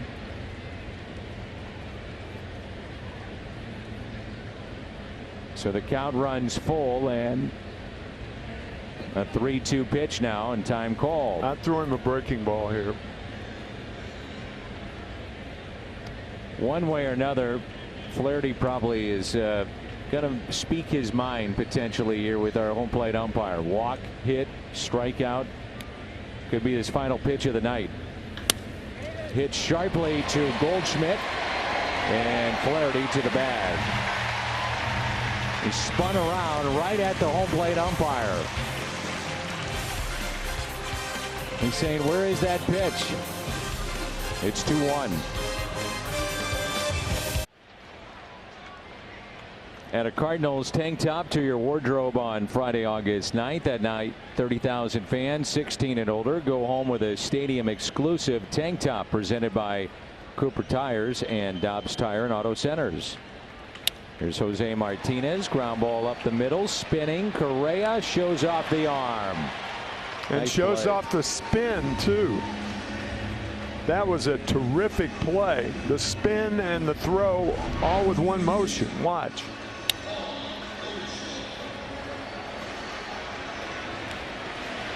You don't see many guys make that play. I don't know if you saw it, Tim, but Aaron Boone was ejected recently, the manager of the Yankees. And I thought this umpire's name rang a bell. Now, he's not a guy that we see a lot. This is Goldschmidt. He's the one that ejected him. He's got 10 games under his belt in the major leagues. And you saw the Astros not happy at all about the strike zone at times tonight. That's true. Hate to blame the umpires for anything, but when it's continuous like that, the players, believe me, are not looking for arguments. Here's the 0-2 and a strikeout of Goldschmidt, number 6 tonight for this right-hander. And if you're wondering about the bullpen of the Astros, Tim, as we've seen, it's a good one. Oh, yeah. But how odd with no left-handers. Yes. You know, we were talking about it before the game. They've got to pick up a left-hander or two. Some guys that's very effective against left-handed hitters for the playoffs and for the postseason. They primarily use Chris Davinsky in those situations. Right. Randy Arozarena, there's been a lot of talk about him in the Cardinals minor league system. He's an outfielder. Well, he's just hit for the cycle for Memphis at Oklahoma City tonight, and it's only the 6th inning, and he's got the cycle. Very athletic player. We see him a lot in spring. He's close to getting that shot to the big leagues, and he has been on fire the last couple of months. And the 1-1 to DeYoung. Taken low. Paul tonight has walked and also popped out to short.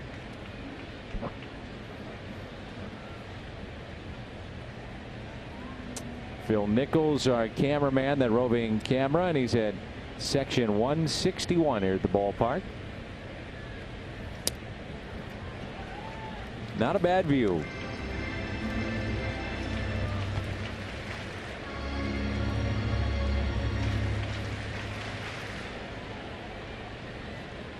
DeYoung could tie it with one swing of the bat.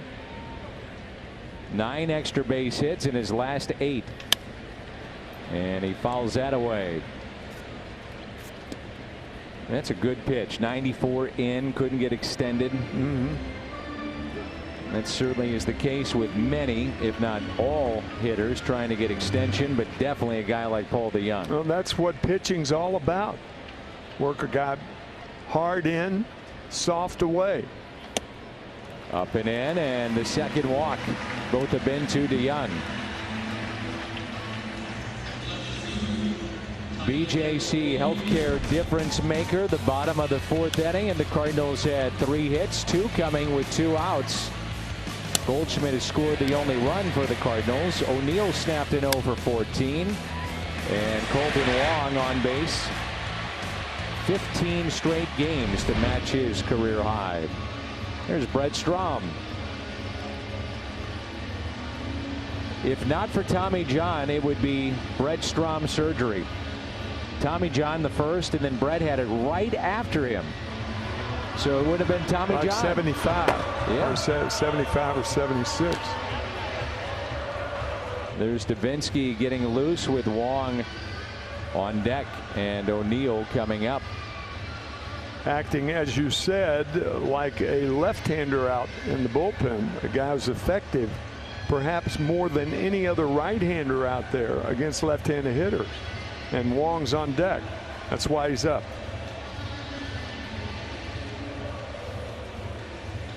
So 2 outs and a runner at first base in this 2-1 game, home half of the 6th. Keep in mind, Tyler O'Neill can hit it out of anywhere.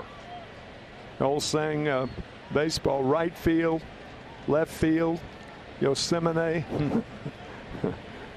He is obviously very strong.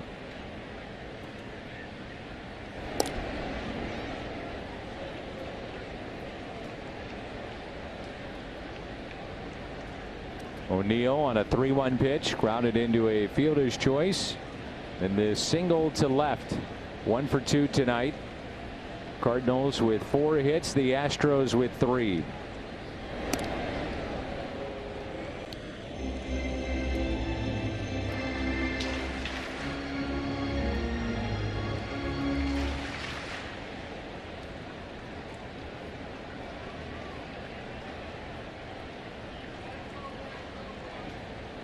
John Gant, John Brebbia, both throwing. The right-handers for St. Louis in the Cardinal pen.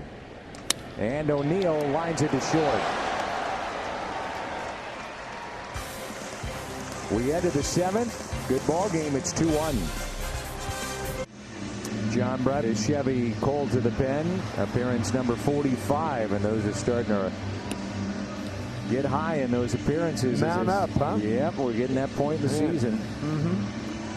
2-1, top of the 7th here in Game 1 of this weekend series. The Cardinals and the Astros.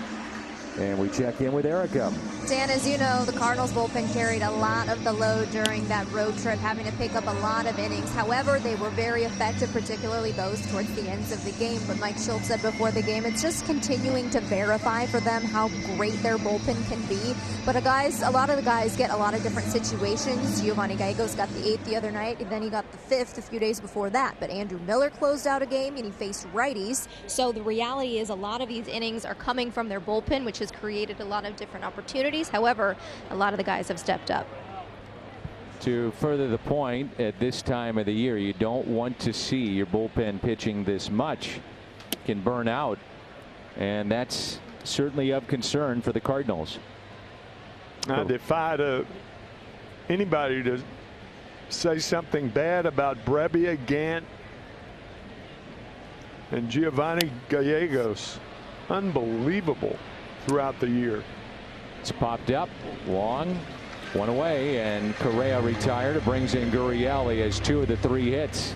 And Andrew Miller is peaking at the right time too. Yes, he is. You know, I think when you trade to a new organization like Andrew was signed a free agent contract with the Cardinals, you've got to learn to know him. And here's a guy that thrives on work, and I think Mike Schultz originally and understandably was handling him like almost all left-handed pitchers. But he's a different breed. He's a guy that thrives on work, and I think Mike and the Cardinal brass are finding that out right now. And remember, too, he was coming off some injuries last year, so I'm sure they wanted to ease him in too. That with his knee, right? His knee was a problem, but he has just been lights out here for the last month. Jack Flaherty with 9 strikeouts in 6 innings, 2 runs on 3 hits. He walked 1. It was the Brantley home run, a 2-run shot, his 16th of the year, and that's right now the difference in this game. But if you're Flaherty, you take nothing but positives away. You know, you give up 2 hits to a team like the Astros, darn good. And that's back to Brebbia. Gurriel retired for the first time.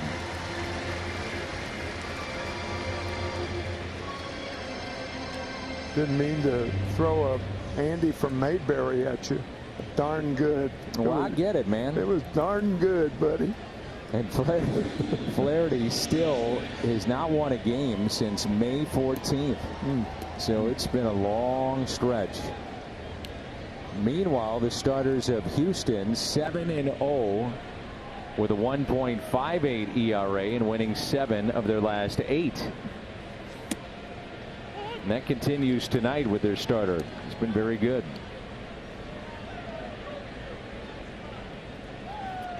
Here's Josh Reddick, called out on strikes. Didn't like it.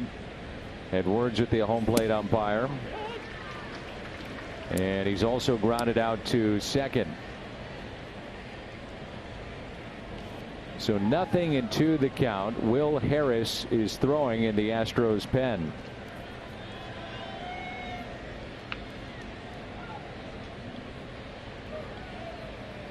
And a grounder to Wong. He's got it. And Brebbia has a 1-2-3. Top of the 7th. Time to stretch. And coming up for St. Louis.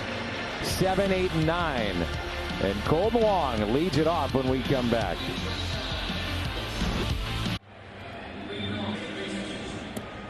Here's Will Harris in our Chevy call to the pen. Urquidy, 6 innings, the starter, 1 run on 4 hits, struck out 6, walked 2. It's a 2-1 game in the bottom of the 7th. Colton Wong with a home run in yesterday's ball game, and that sweep over Pittsburgh down the right field line. Wong with 8 this year. Will Harris, since joining the Astros in 2015, has made nearly 300 appearances. 285 to be exact, 3rd most in the American League in that time. Came in with a 1.63 ERA, and that's 6th best in the American League, behind only his teammate Presley. Little chopper hit to the right side. Harris will tag out Wong for the first out. And Colton is 1 for 3, and it brings in Matt Wieters, then a pinch hitter.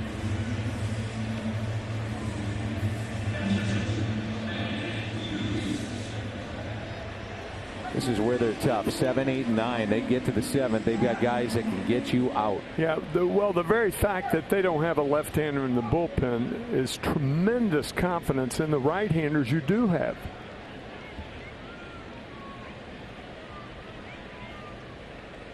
Here's Wieters, shift on the right side.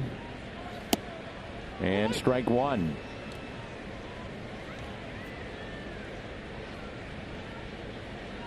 Grounded to first and also struck out with 2 runners on.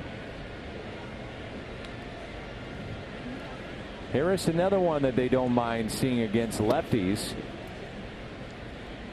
They actually are hitting slightly behind what the right-handers are doing against him. 238 to 242.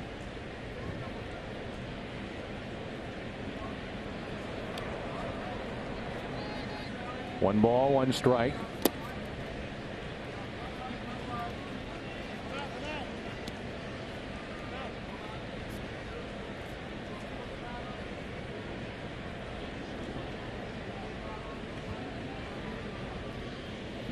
Wieters with that penchant for the big home run. Leads all catchers with 4 in July.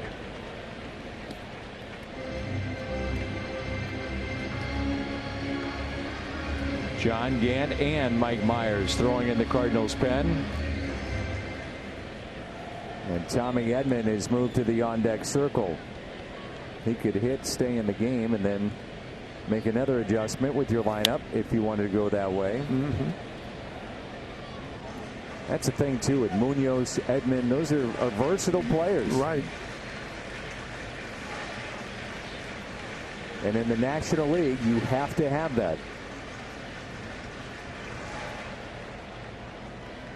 Managers like Tony La Russa open that up to guys who can play a lot of positions. A couple of decades ago, and it has thrived in baseball since then. National League, you have the double switch. So players that can play both the outfield and infield are extremely valuable. Tony is back here tonight for the 04 reunion along with Walt Jocketty. He was invited back and touched by that gesture from the Cardinals. 3-2, and Wieters hits it out to deep right. He has tied it. Matt Wieters, his 9th home run, and we're tied. What were you saying about the big moment? I forgot. He's got a penchant for the big moment. And another one here. We're tied at 2.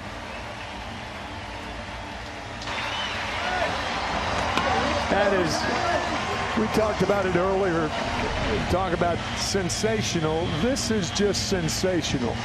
What he's done I can tell you backup catchers have a very difficult time from an offensive standpoint, but you would never know it with Wieters. Never know it with Matt Wieters. What a job. 9 home runs in only 126 at-bats. My gosh.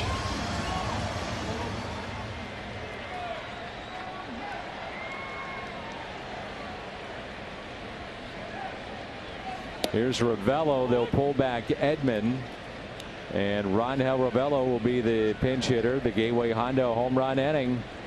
We've had a home run here, so $1,000 donated to the Make-A-Wish Foundation of Missouri. Gateway Honda dealers.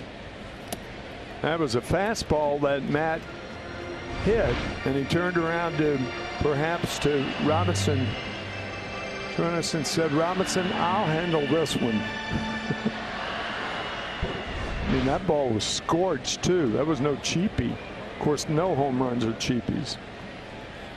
Especially not here. This is a fair ballpark. No, it is. You're right.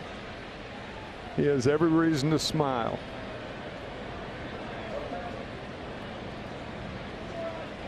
One and two, the count on Ravello. With one out, nobody on.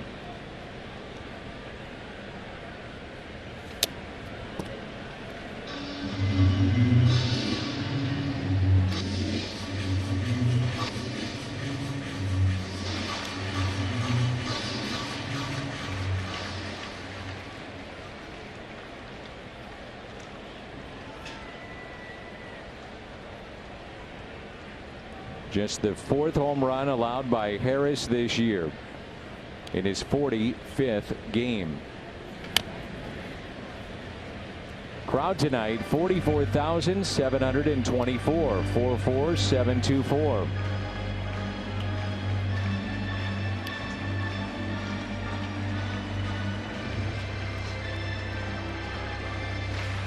Ravello pinch hitting for Brebbia, scoreless inning. No hits, no runs, no strikeouts, no walks, no damage. And the 1-2 missed in.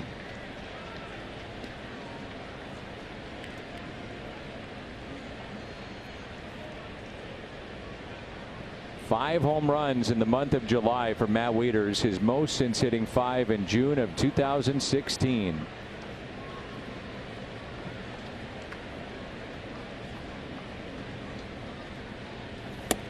Strikeout of Ravello.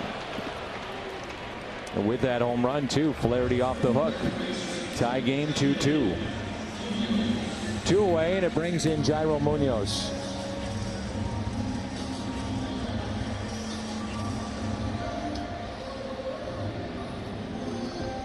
Munoz 0 for 3 tonight. Grounded to short, grounded to third, and fly to center. 2-2 our score thanks to Wieters and his 9th home run. Ball 1.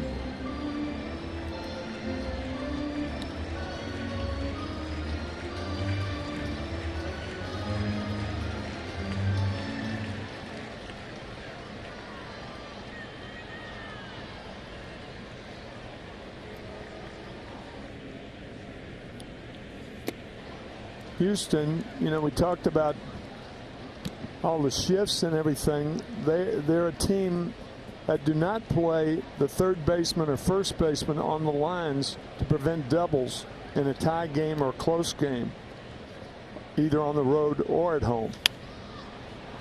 Big rip there by Munoz, popped up, foul territory, and the catch made by Gurriel with his back to the infield. It's a good play. That was a good play. Matt Wieters. He's been hot in July, and he's tied it up 2-2. Matt Wieters, and Ricky is right, a tremendous moment, tied it at 2-2.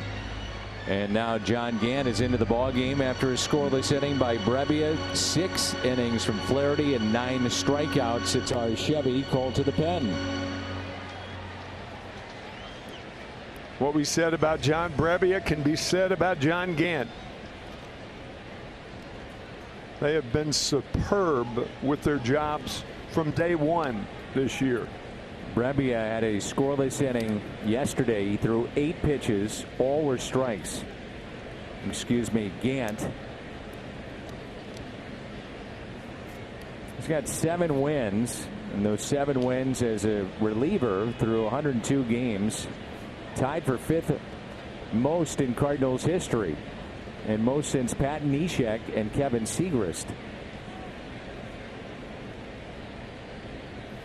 There's a fastball and a strike. Chirinos at the plate, and then we'll see a pinch hitter for Harris. The pitcher gave up the home run, the Hyundai pitch arsenal on Gant.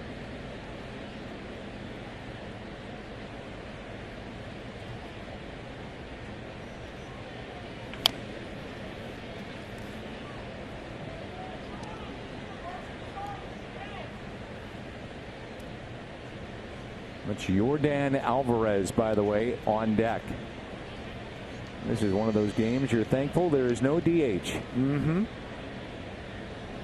Of course, in the American League, when the Astros play their American League competition, there are DHs. Swing and a miss, and Gant gets the strikeout. I can't wait to see this guy hit.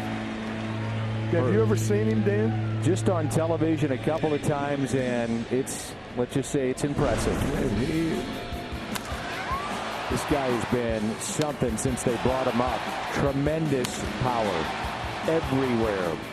225 pounds. He's 6'5", huge. Walking by him in batting practice tonight. Just a guy who fills out his uniform quite admirably. Played 2 seasons, the Cuban National Series. He defected from Cuba, then established residence in Haiti in 2016. He signed with the Dodgers. The Dodgers loved his power, and they did not want to give this young man up. Look at that cut. He's just so power laden. And then the Dodgers finally had to trade him. They felt like they weren't, it's a National League.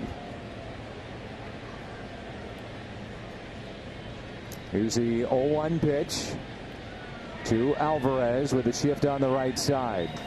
And he rips it out to left center. Ball just jumps off his bat.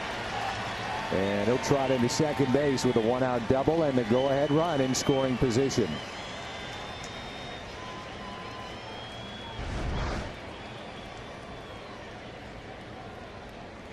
As advertised, I don't think, in my experience, that I've ever seen a player without a position. And with interleague play, I guess it gives you a chance. Miles Straw will be in to pinch run for him. Well, I asked some of the Astros folks, I said, what position does he play? And they said, it's simple, DH. I said, okay. I said, what about if he had to play a position? They said, maybe the outfield. But like we talked about before, there's some struggles there. Mm-hmm. So Straw will be the pinch runner. He's at second base. And 1 out, go ahead run in scoring position. Center field Fowler. He's there on a hard hit ball.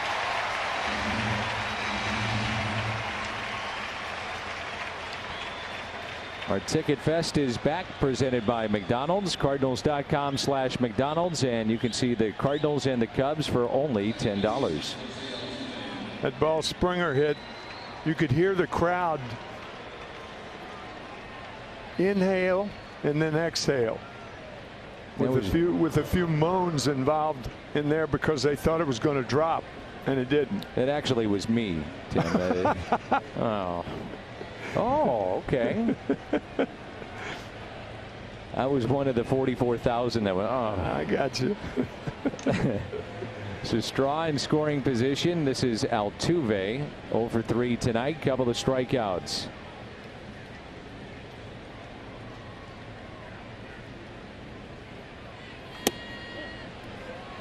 That's just off the plate.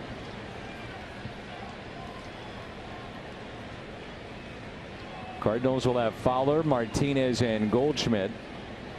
Looking ahead to the bottom of the inning. Gant trying to send us there 2-2.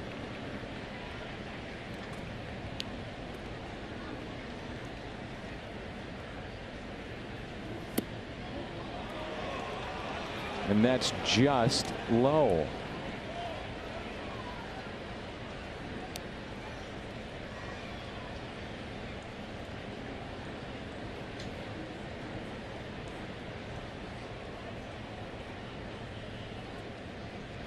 Was the at bat change when you give a guy like this a 2-0 count? I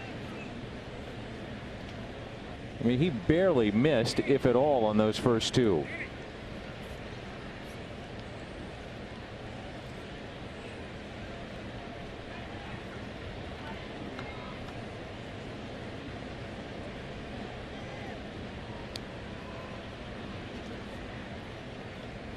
So 2-0 the count with a runner at second base. Straw represents the go-ahead run here in the top of the 8th.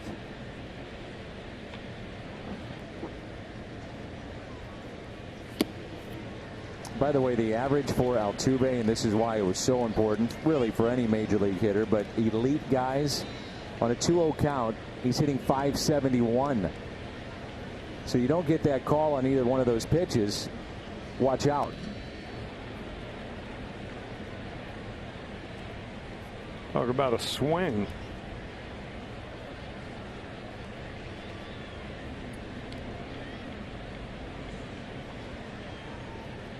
Probably hitting here. He does not have a hit this year on 3-0. Oh, he doesn't. Does not. On 3-1, if it gets to there, it's right around 400. Good hitters, 2-0, 3-1 counts where they know what they're getting. Too much of an advantage, really.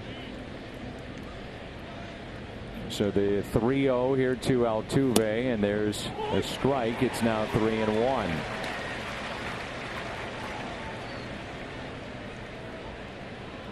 Well, you do have a base open at first. You don't have to give in. Right.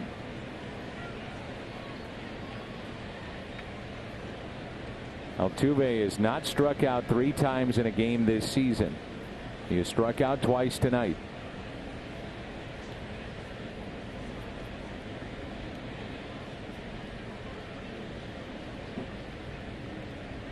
The 3-1 pitch.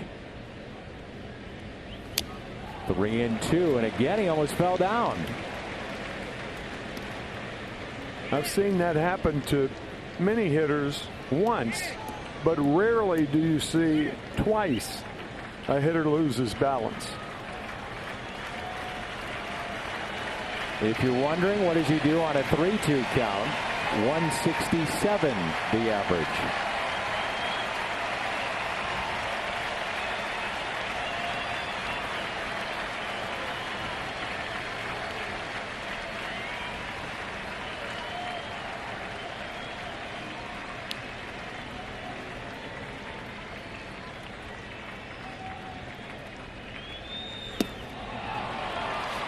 Ball 4.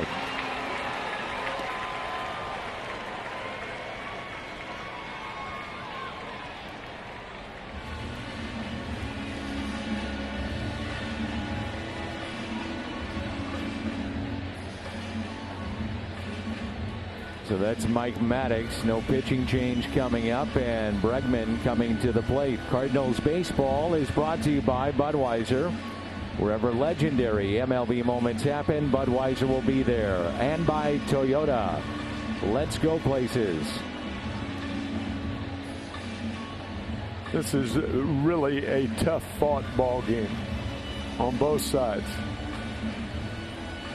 And this is Gantz right now. One more hitter, Bregman, and then you have the lefty Bradley. And if that situation arises, Andrew Miller is into the game. They were ex-teammates. Yep. With Cleveland for like 4 years. Bregman tonight has fly to center, walked and scored on the Brantley home run in the 4th, and grounded back to the pitcher.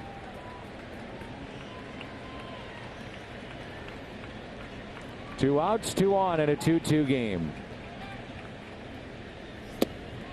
Ball 1.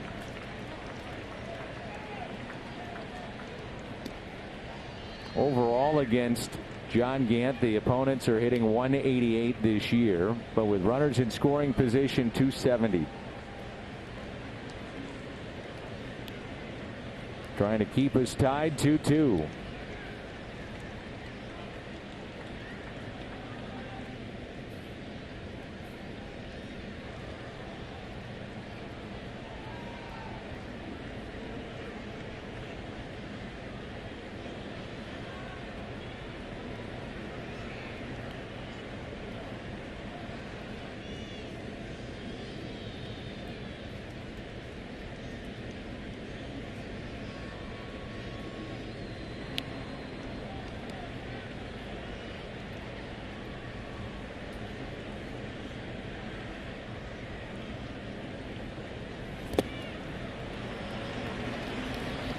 Two balls and no strikes.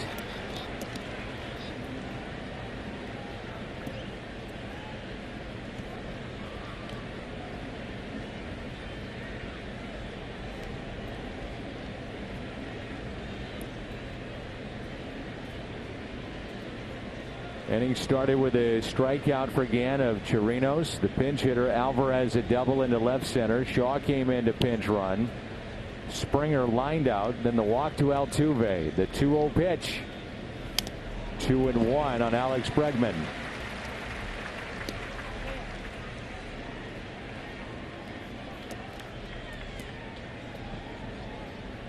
His numbers in these spots this year.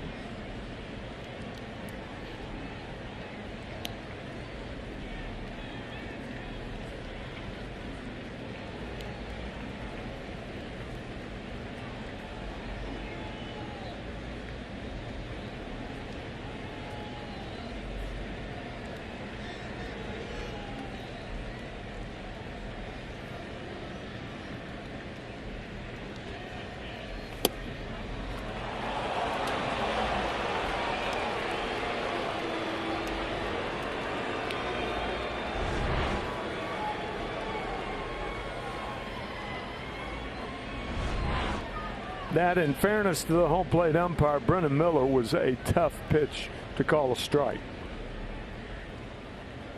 Thought it was just outside. I'm getting a dirty look from my partner. Yes, you are. The 3-1 pitch now by Gant.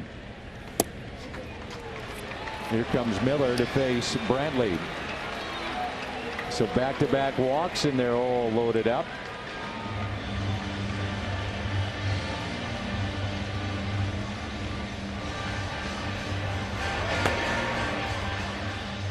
Andrew Miller to face Michael Brantley, who's hit a 2-run homer tonight.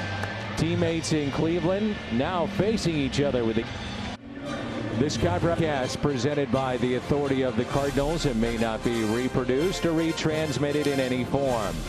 And the accounts and descriptions of this game may not be disseminated without the express written consent of the St. Louis Cardinals. The bases are loaded. Andrew Miller into the ball game to face Michael Brantley.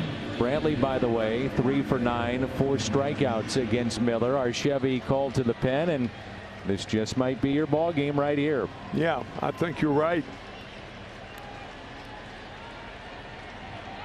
The splits for Brantley, but that's more indicative, this move, of the way that Miller has been throwing. There's been some hiccups along the way, but recently, very good. Yes.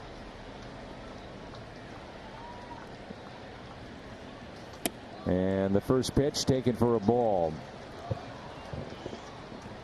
Brantley tonight struck out, 2-run homer in the 4th and grounded out.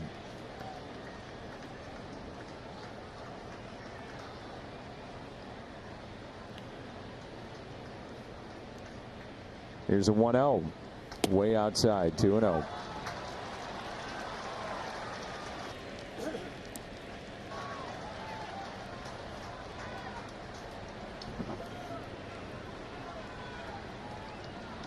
Andrew Miller trying to bounce back.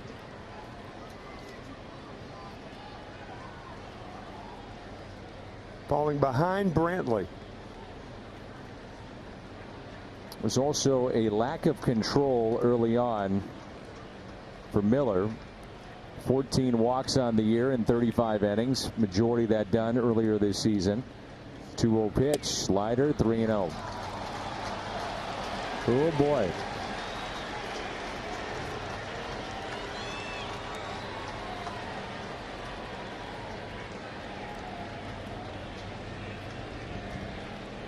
Forced to give in.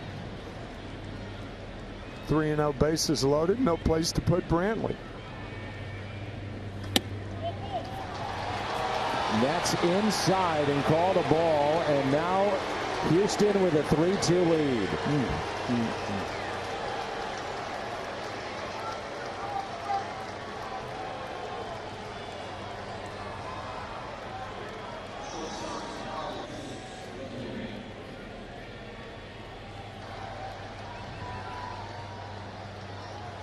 Home plate umpire Brennan Miller looking over at Mike Schilt, and Mike Schilt screaming back at Miller.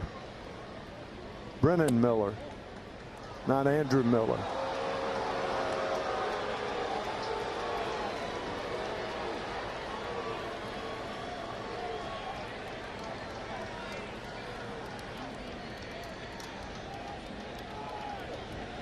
Three consecutive walks, and Correa looks at a ball, 2-0, and this crowd is about ready to lose it along with Mike Schilt.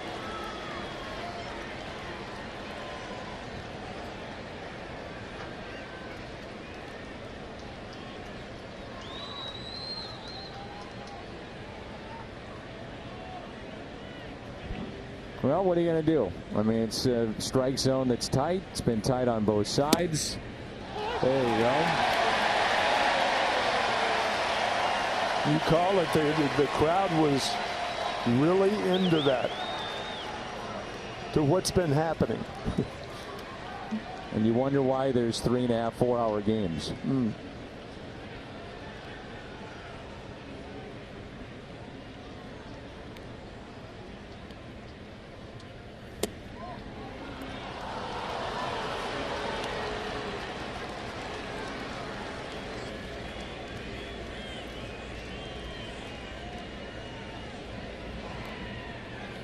Correa has returned to the lineup, and it's 3-1. And if there's a pitching change coming up, might see a few people get ejected.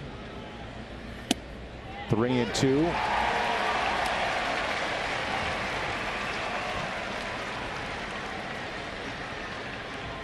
My guess is Correa gets a breaking ball.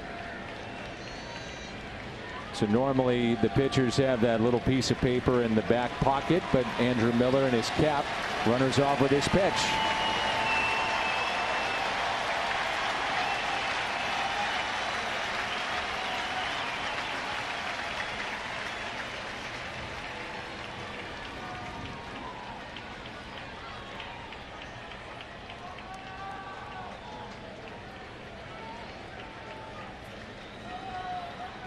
How many times have you seen the pitcher give the catcher signal? Yeah, it's a rarity.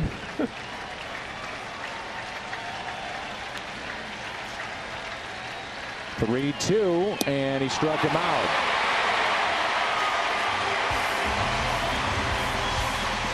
What a weird inning. 3 consecutive walks and a lead for Houston. Score 3-2. 3 consecutive walks in the top of the 8-2 by Gant, the other one by Miller. Walked in a run.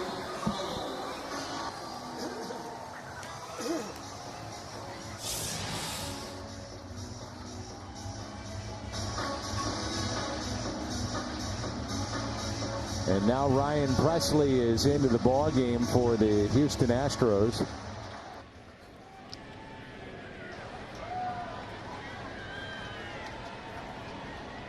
Made the All-Star team this year, 5th best ERA among relievers in the entire game.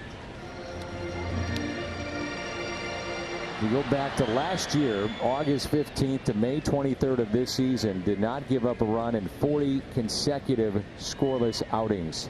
A new major league record. And there's a strike. Previous mark held by Craig Kimbrell. He had 39 back in 2011 when he was with the Braves in their closer. Shift on the right side, and that pitch taken inside. You got to make him throw strikes. Good curveball, good fastball, late breaker as far as his breaking ball is concerned.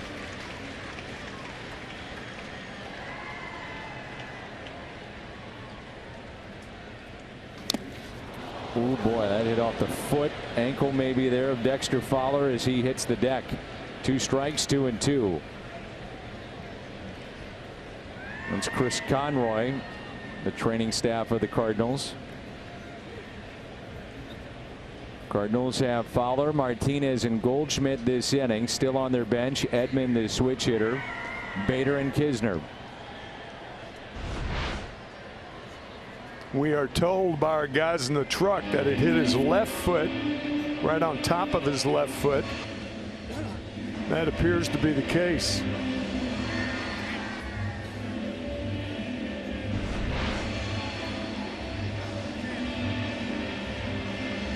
Dexter Fowler broke a foot that way, right?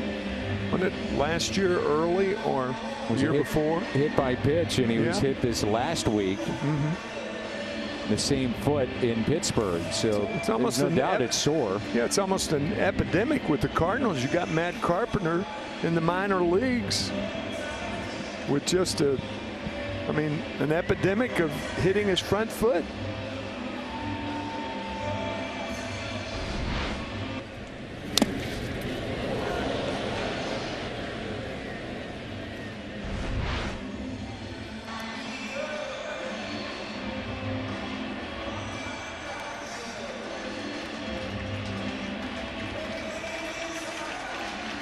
While we have a moment, a reminder, StubHub, get your tickets, home or road, StubHub, official partner of the St. Louis Cardinals.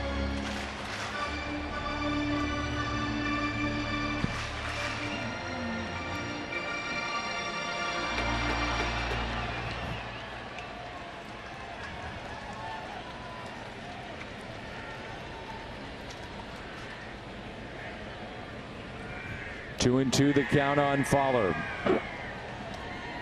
And he pulls it foul.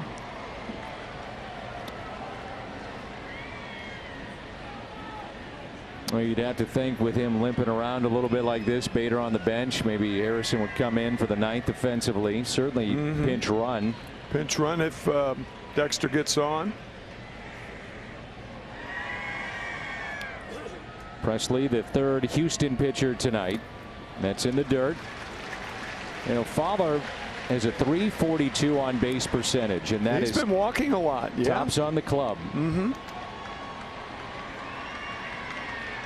I would think if he gets on, Bader's definitely, no question, the pinch runner at first. 3-2 pitch. Dexter Fowler spent some time with the Houston Astros after being traded by Colorado to Houston. Then was off to Chicago and now here in St. Louis.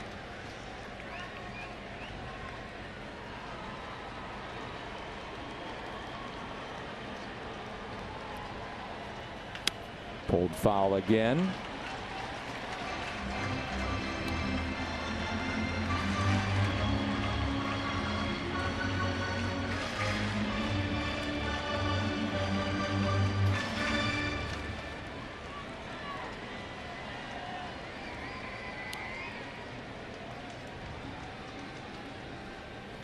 And he draws the leadoff walk. How about that? A 3-2 breaking ball to Dexter Fowler, who will limp to first base. That's a 9-pitch at bat. That was a strange pitch right there. Particularly to a hitter that is nursing a bad left foot. Well, you'd have to think about Bader and his speed in this spot, but I would think so. I'm going to stick with Fowler, who says he's all right.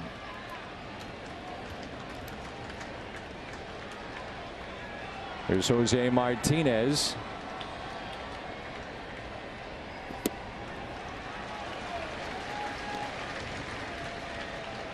And the strike zone has shrunk.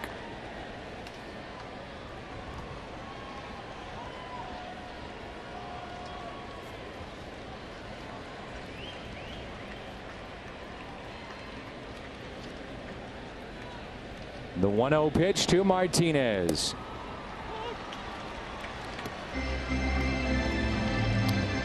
Jose tonight fly to center, was called out on strikes in the 4th and grounded out to short.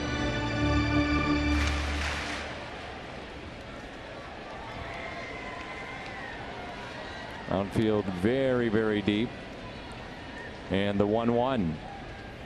Hung it, and that's hit out to left. Fowler to second, racing to third. He'll be held up there, and Martinez with a double, 2 runners in scoring position. Nobody out here in the home half of the 8th.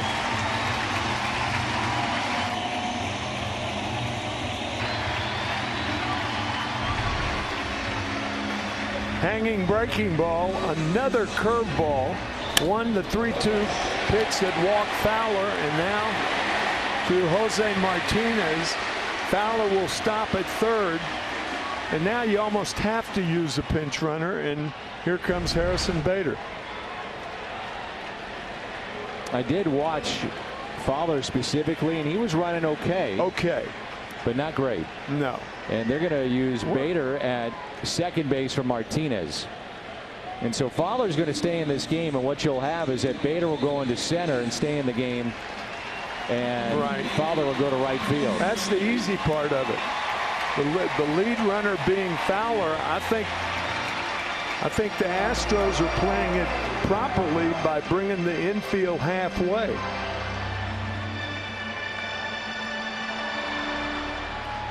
Interesting situation. Astros really don't have to pitch to Goldschmidt. And they may not. And they may not. That's right. It's one of those where you give him a couple of pitches like that. If he chases, it fall behind, you put him at first. The problem, however, Dan, is with a man on first and pitch around him with a breaking ball. You get a ball in the dirt and a pass ball, wild pitch, what have you, scores Fowler without a play. Goldschmidt, in that 10-run inning against Cincinnati, had his first sac fly of the year in the first. That was unbelievable. In a year and a half. How does that happen? I don't know. Seemingly impossible. It really is.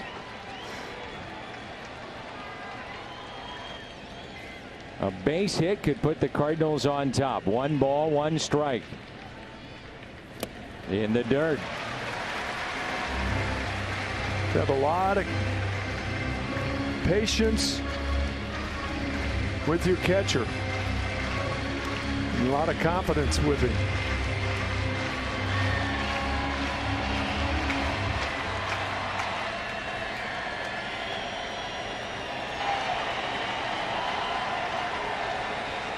The 2-1 pitch. And Goldschmidt hits it out to deep left center. It's at the track, at the wall. It is off the top of the wall. No, it's gone. It's a home run. Just over the wall, just over the glove. And Goldschmidt says, thank you. Thank you. 3-run bomb.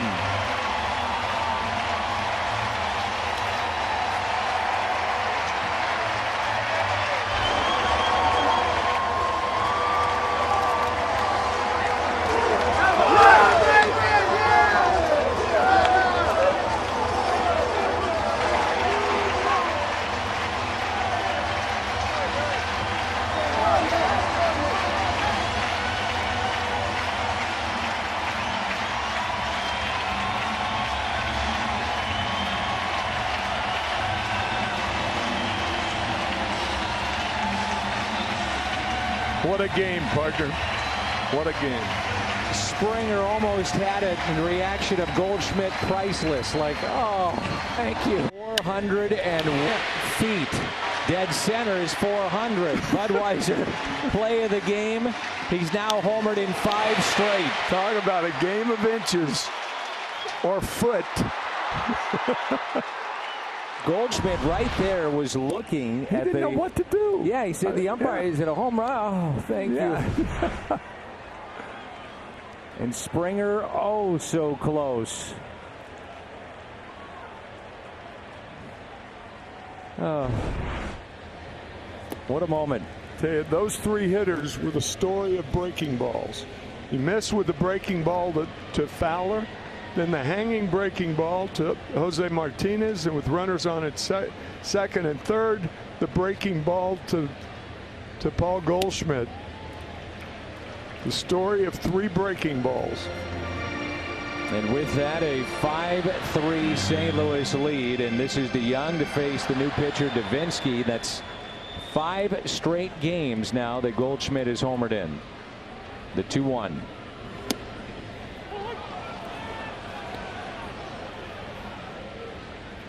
That's 1 shy of the club record held by Matt Carpenter and Big Mac. Danny, in our opening tonight, we talked about Paul and Paul. Well, one of those Pauls has struck again tonight. Did he ever? So Goldschmidt, 2 more hits tonight. He's up to 23 home runs and 56 runs batted in. And that's 12 RBI in the last 5 games. And a strikeout of Paul DeYoung, and now it's Tyler O'Neill. Carlos Martinez throwing in the Cardinal pen.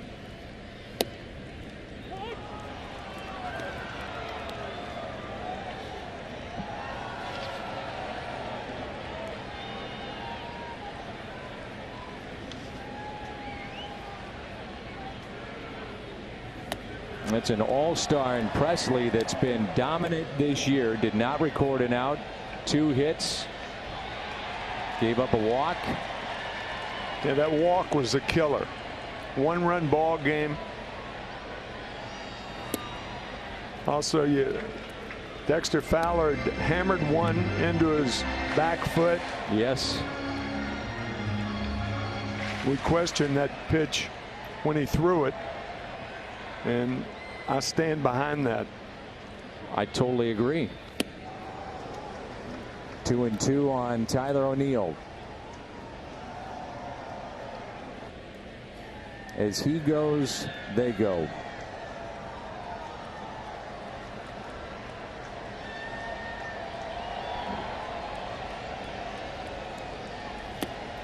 Outside and low.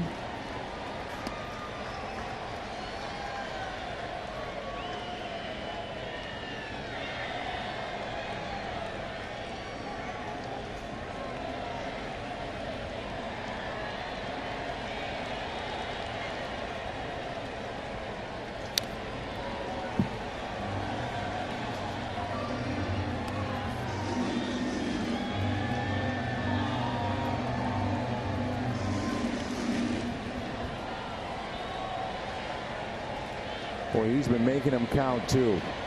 Coming at big times.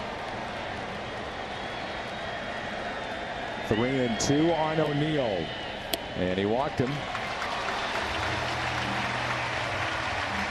You know what it does also, Danny, by seeing the #1 guy, and the trade was made for the #1 guy, and he was supposed to be the #1 guy, and he didn't do very well the first half of the season. And that's an understatement. Not trying to be mean, just facts. But now all of a sudden he's allowed the rest of the lineup to relax.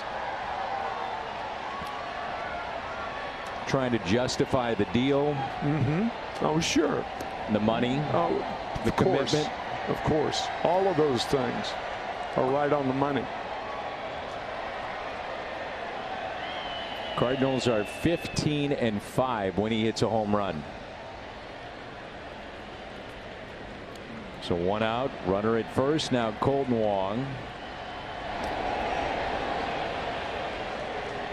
Davinsky was up earlier in the game, and that was to face the left-handed hitting Colton Wong. And here it is, StatCast AI, powered by AWS. Needed every inch, foot of the 401 feet. Yeah, he missed it about 4 inches, something like that. 4, maybe 5. Hit it a mile high. So 1 out runner at first. Good speed in O'Neill. Quickly over to first and back in safely.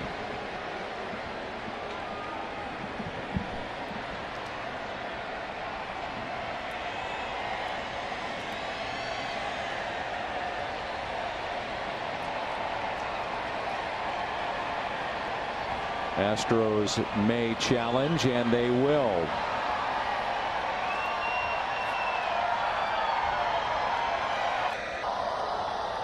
So they'll challenge whether or not they were able to pick off Tyler O'Neill. As the crowd is doing the wave, AJ Hinch is challenging. I think that's the first wave plus challenge we've seen. Yeah. They get him on the hip here. You can't see the hand from that angle.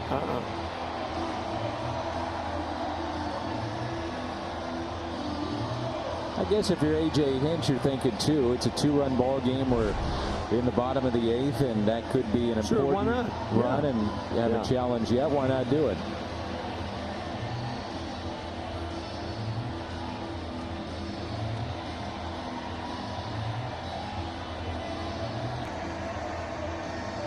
Thinking of the 9th inning, they've got Gurriel, Reddick, and Chirinos coming up. Left on their bench, Jake Marisnick, Max Stassi, and Aledmys Diaz, the former Cardinal All-Star shortstop, who's kind of been a jack of all trades for them. And so O'Neill is safe.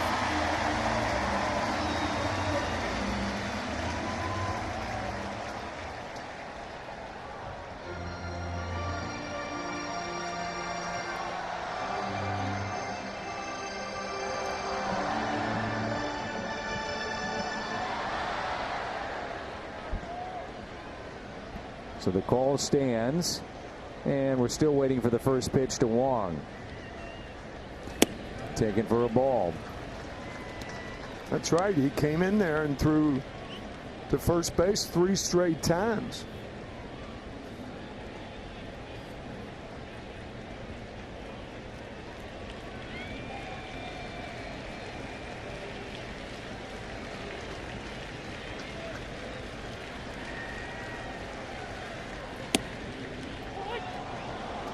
One and one the count.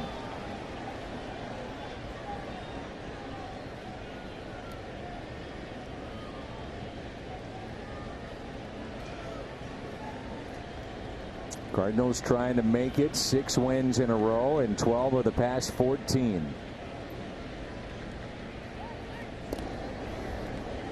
They began tonight tied with Chicago. Milwaukee 2 back, and the Brewers in the top of the 9th with a 3-2 lead over Chicago. We'll have all the highlights coming up on the post-game show. Shift on the right side, runner goes, and it's fouled back. The woes of being a left-handed hitter in that situation, you can't see the jump that the guy on first got. Tyler O'Neill would have stolen second base, but how is Colton Wong to know, being a left-handed hitter?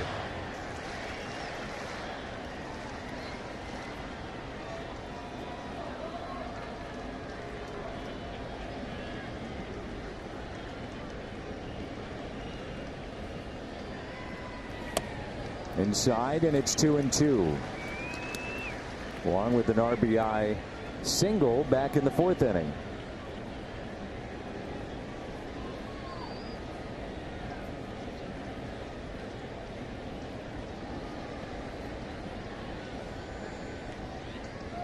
O'Neill running again. Little squibber left side. Tough play. And Wong is safe. An infield hit.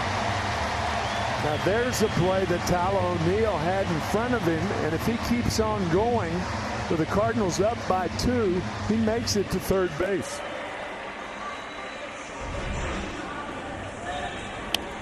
Here it is off the end of the bat. Tyler O'Neill's at second at the time. Yeah. And all you have to do is keep running. Take a chance. Tyler slowed up right there. Now it's too late to break. But it's something you think about when they're using the shift and they have only one guy on the left side of the infield. There's Matt Wieters, who hit a home run back in the 7th. At that time, tied it up 2-2. And he's got 2 runners on with 1 out.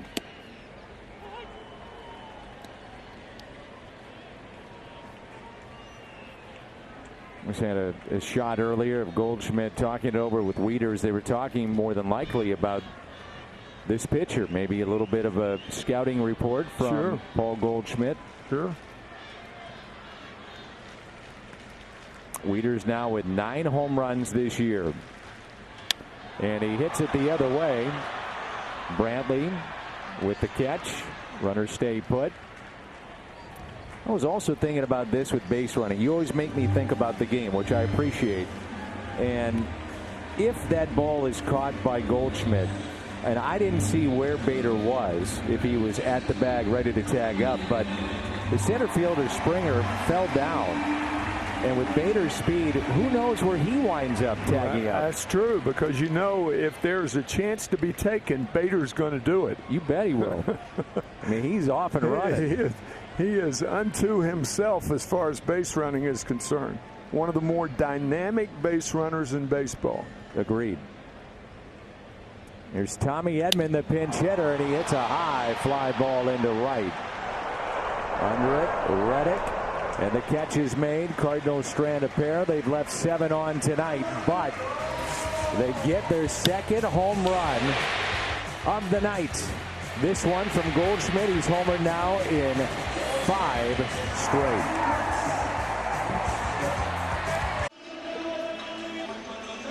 A lot of changes here for the Cardinals, including the pitcher. And it's Carlos Martinez. He was able to get the double play and finish off a sweep of the Pirates yesterday afternoon. Bader stays in the game. He's in center field. Jairo Munoz is in right field. So concerned now with Fowler, you'd have to say, and wondering about his foot. Munoz going from third to right, and Tommy Edman, after pinch hitting for Andrew Miller, stays in the ballgame at third base, and the new pitcher is Martinez.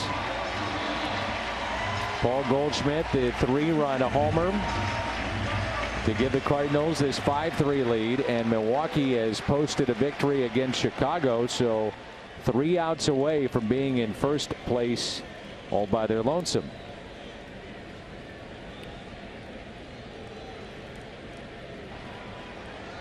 So there's that versatility that we talked about with guys like Edman and Munoz. Boy, it comes into play now. Well, I'll say Dexter Fowler out of the game, and properly so, because of Dexter's back foot, or back foot meaning as a left-handed hitter. Boy, there's a lot to talk about that 8th inning, isn't it? Yeah, it was fun. My gosh. There's Yuri Gurriel to lead it off, who's 2 for 3 tonight. Martinez, 6 appearances in his last in the club's last 10 games, so it's been used a lot. 114 pitches in that time period in 5 2/3. Left field, and O'Neill is there for the out.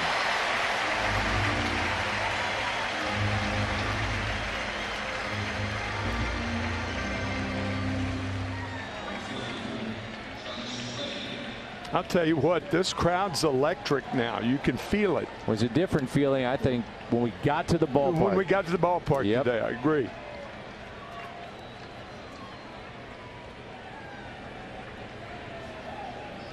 Excitement en masse. You bet. Now Josh Reddick.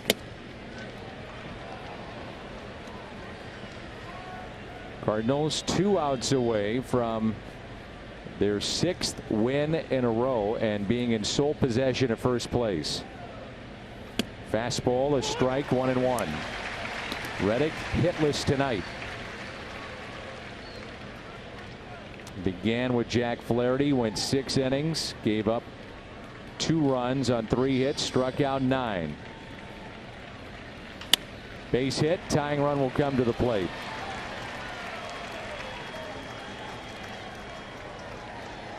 I just wonder, Tim, if Mike Schilt would get Gallegos up right now.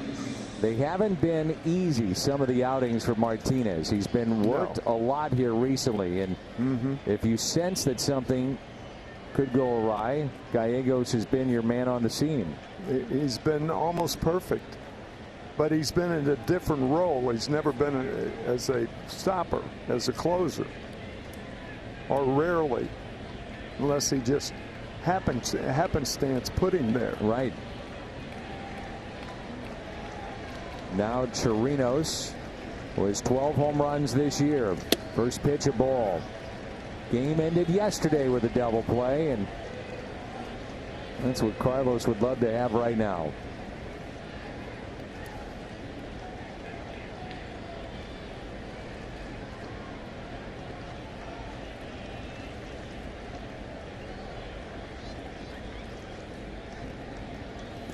He's grounded into 7 this year.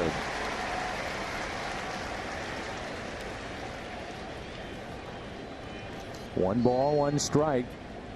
He's lined out to third, fly to right, and struck out last time up against John Gant. Houston has struck out 11 times in this game, but 9 of those from Jack Flaherty. The 1-1. 2 fastballs inside for Chirinos. Good movement. Now he's opened up that outside part of the plate. He can throw that slider now. Chirinos is not going to be diving out over the plate. I'll guarantee you that. You might get him to reach, and then you get your ground ball. That's right. Wieters setting up outside. The 1-2 pitch. He struck him out.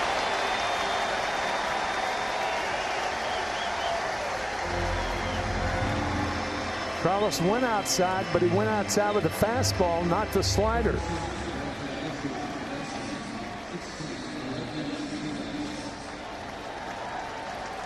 Aledmys Diaz. Boy, does this at bat bring back memories, huh? Man, you are right. I was thinking a game we did in Atlanta, and he was one of the pinch hitters that hit the home run. Greg Garcia was in that. Yep. Jeremy Hazelbaker in that famous night in which the pinch hitters all went deep. I think about his home run here. His late friend, Jose Fernandez, he hit a home run in his honor the day after that. Good guy, good player. Good guy, good player, and goosebumps. Yep. And Diaz is swinging a miss. Now we saw with him, there isn't an inside pitch he doesn't like. I mean, that's right. You give him a pitch in, he'll hammer it. Yeah, you want to stay away, obviously, here, or try to. And the 0-1 by Martinez to Aledmys Diaz. There it is again. He's going to get a steady diet of that. That's fielder's indifference. Runner takes second base.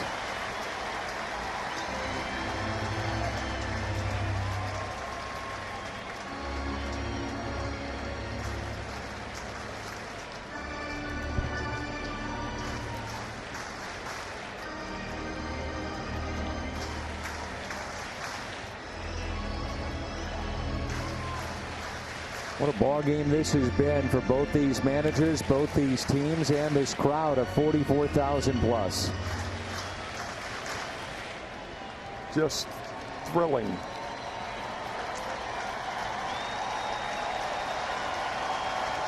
Oh-2 pitch by Martinez. Back to him. This should do it. 6 in a row.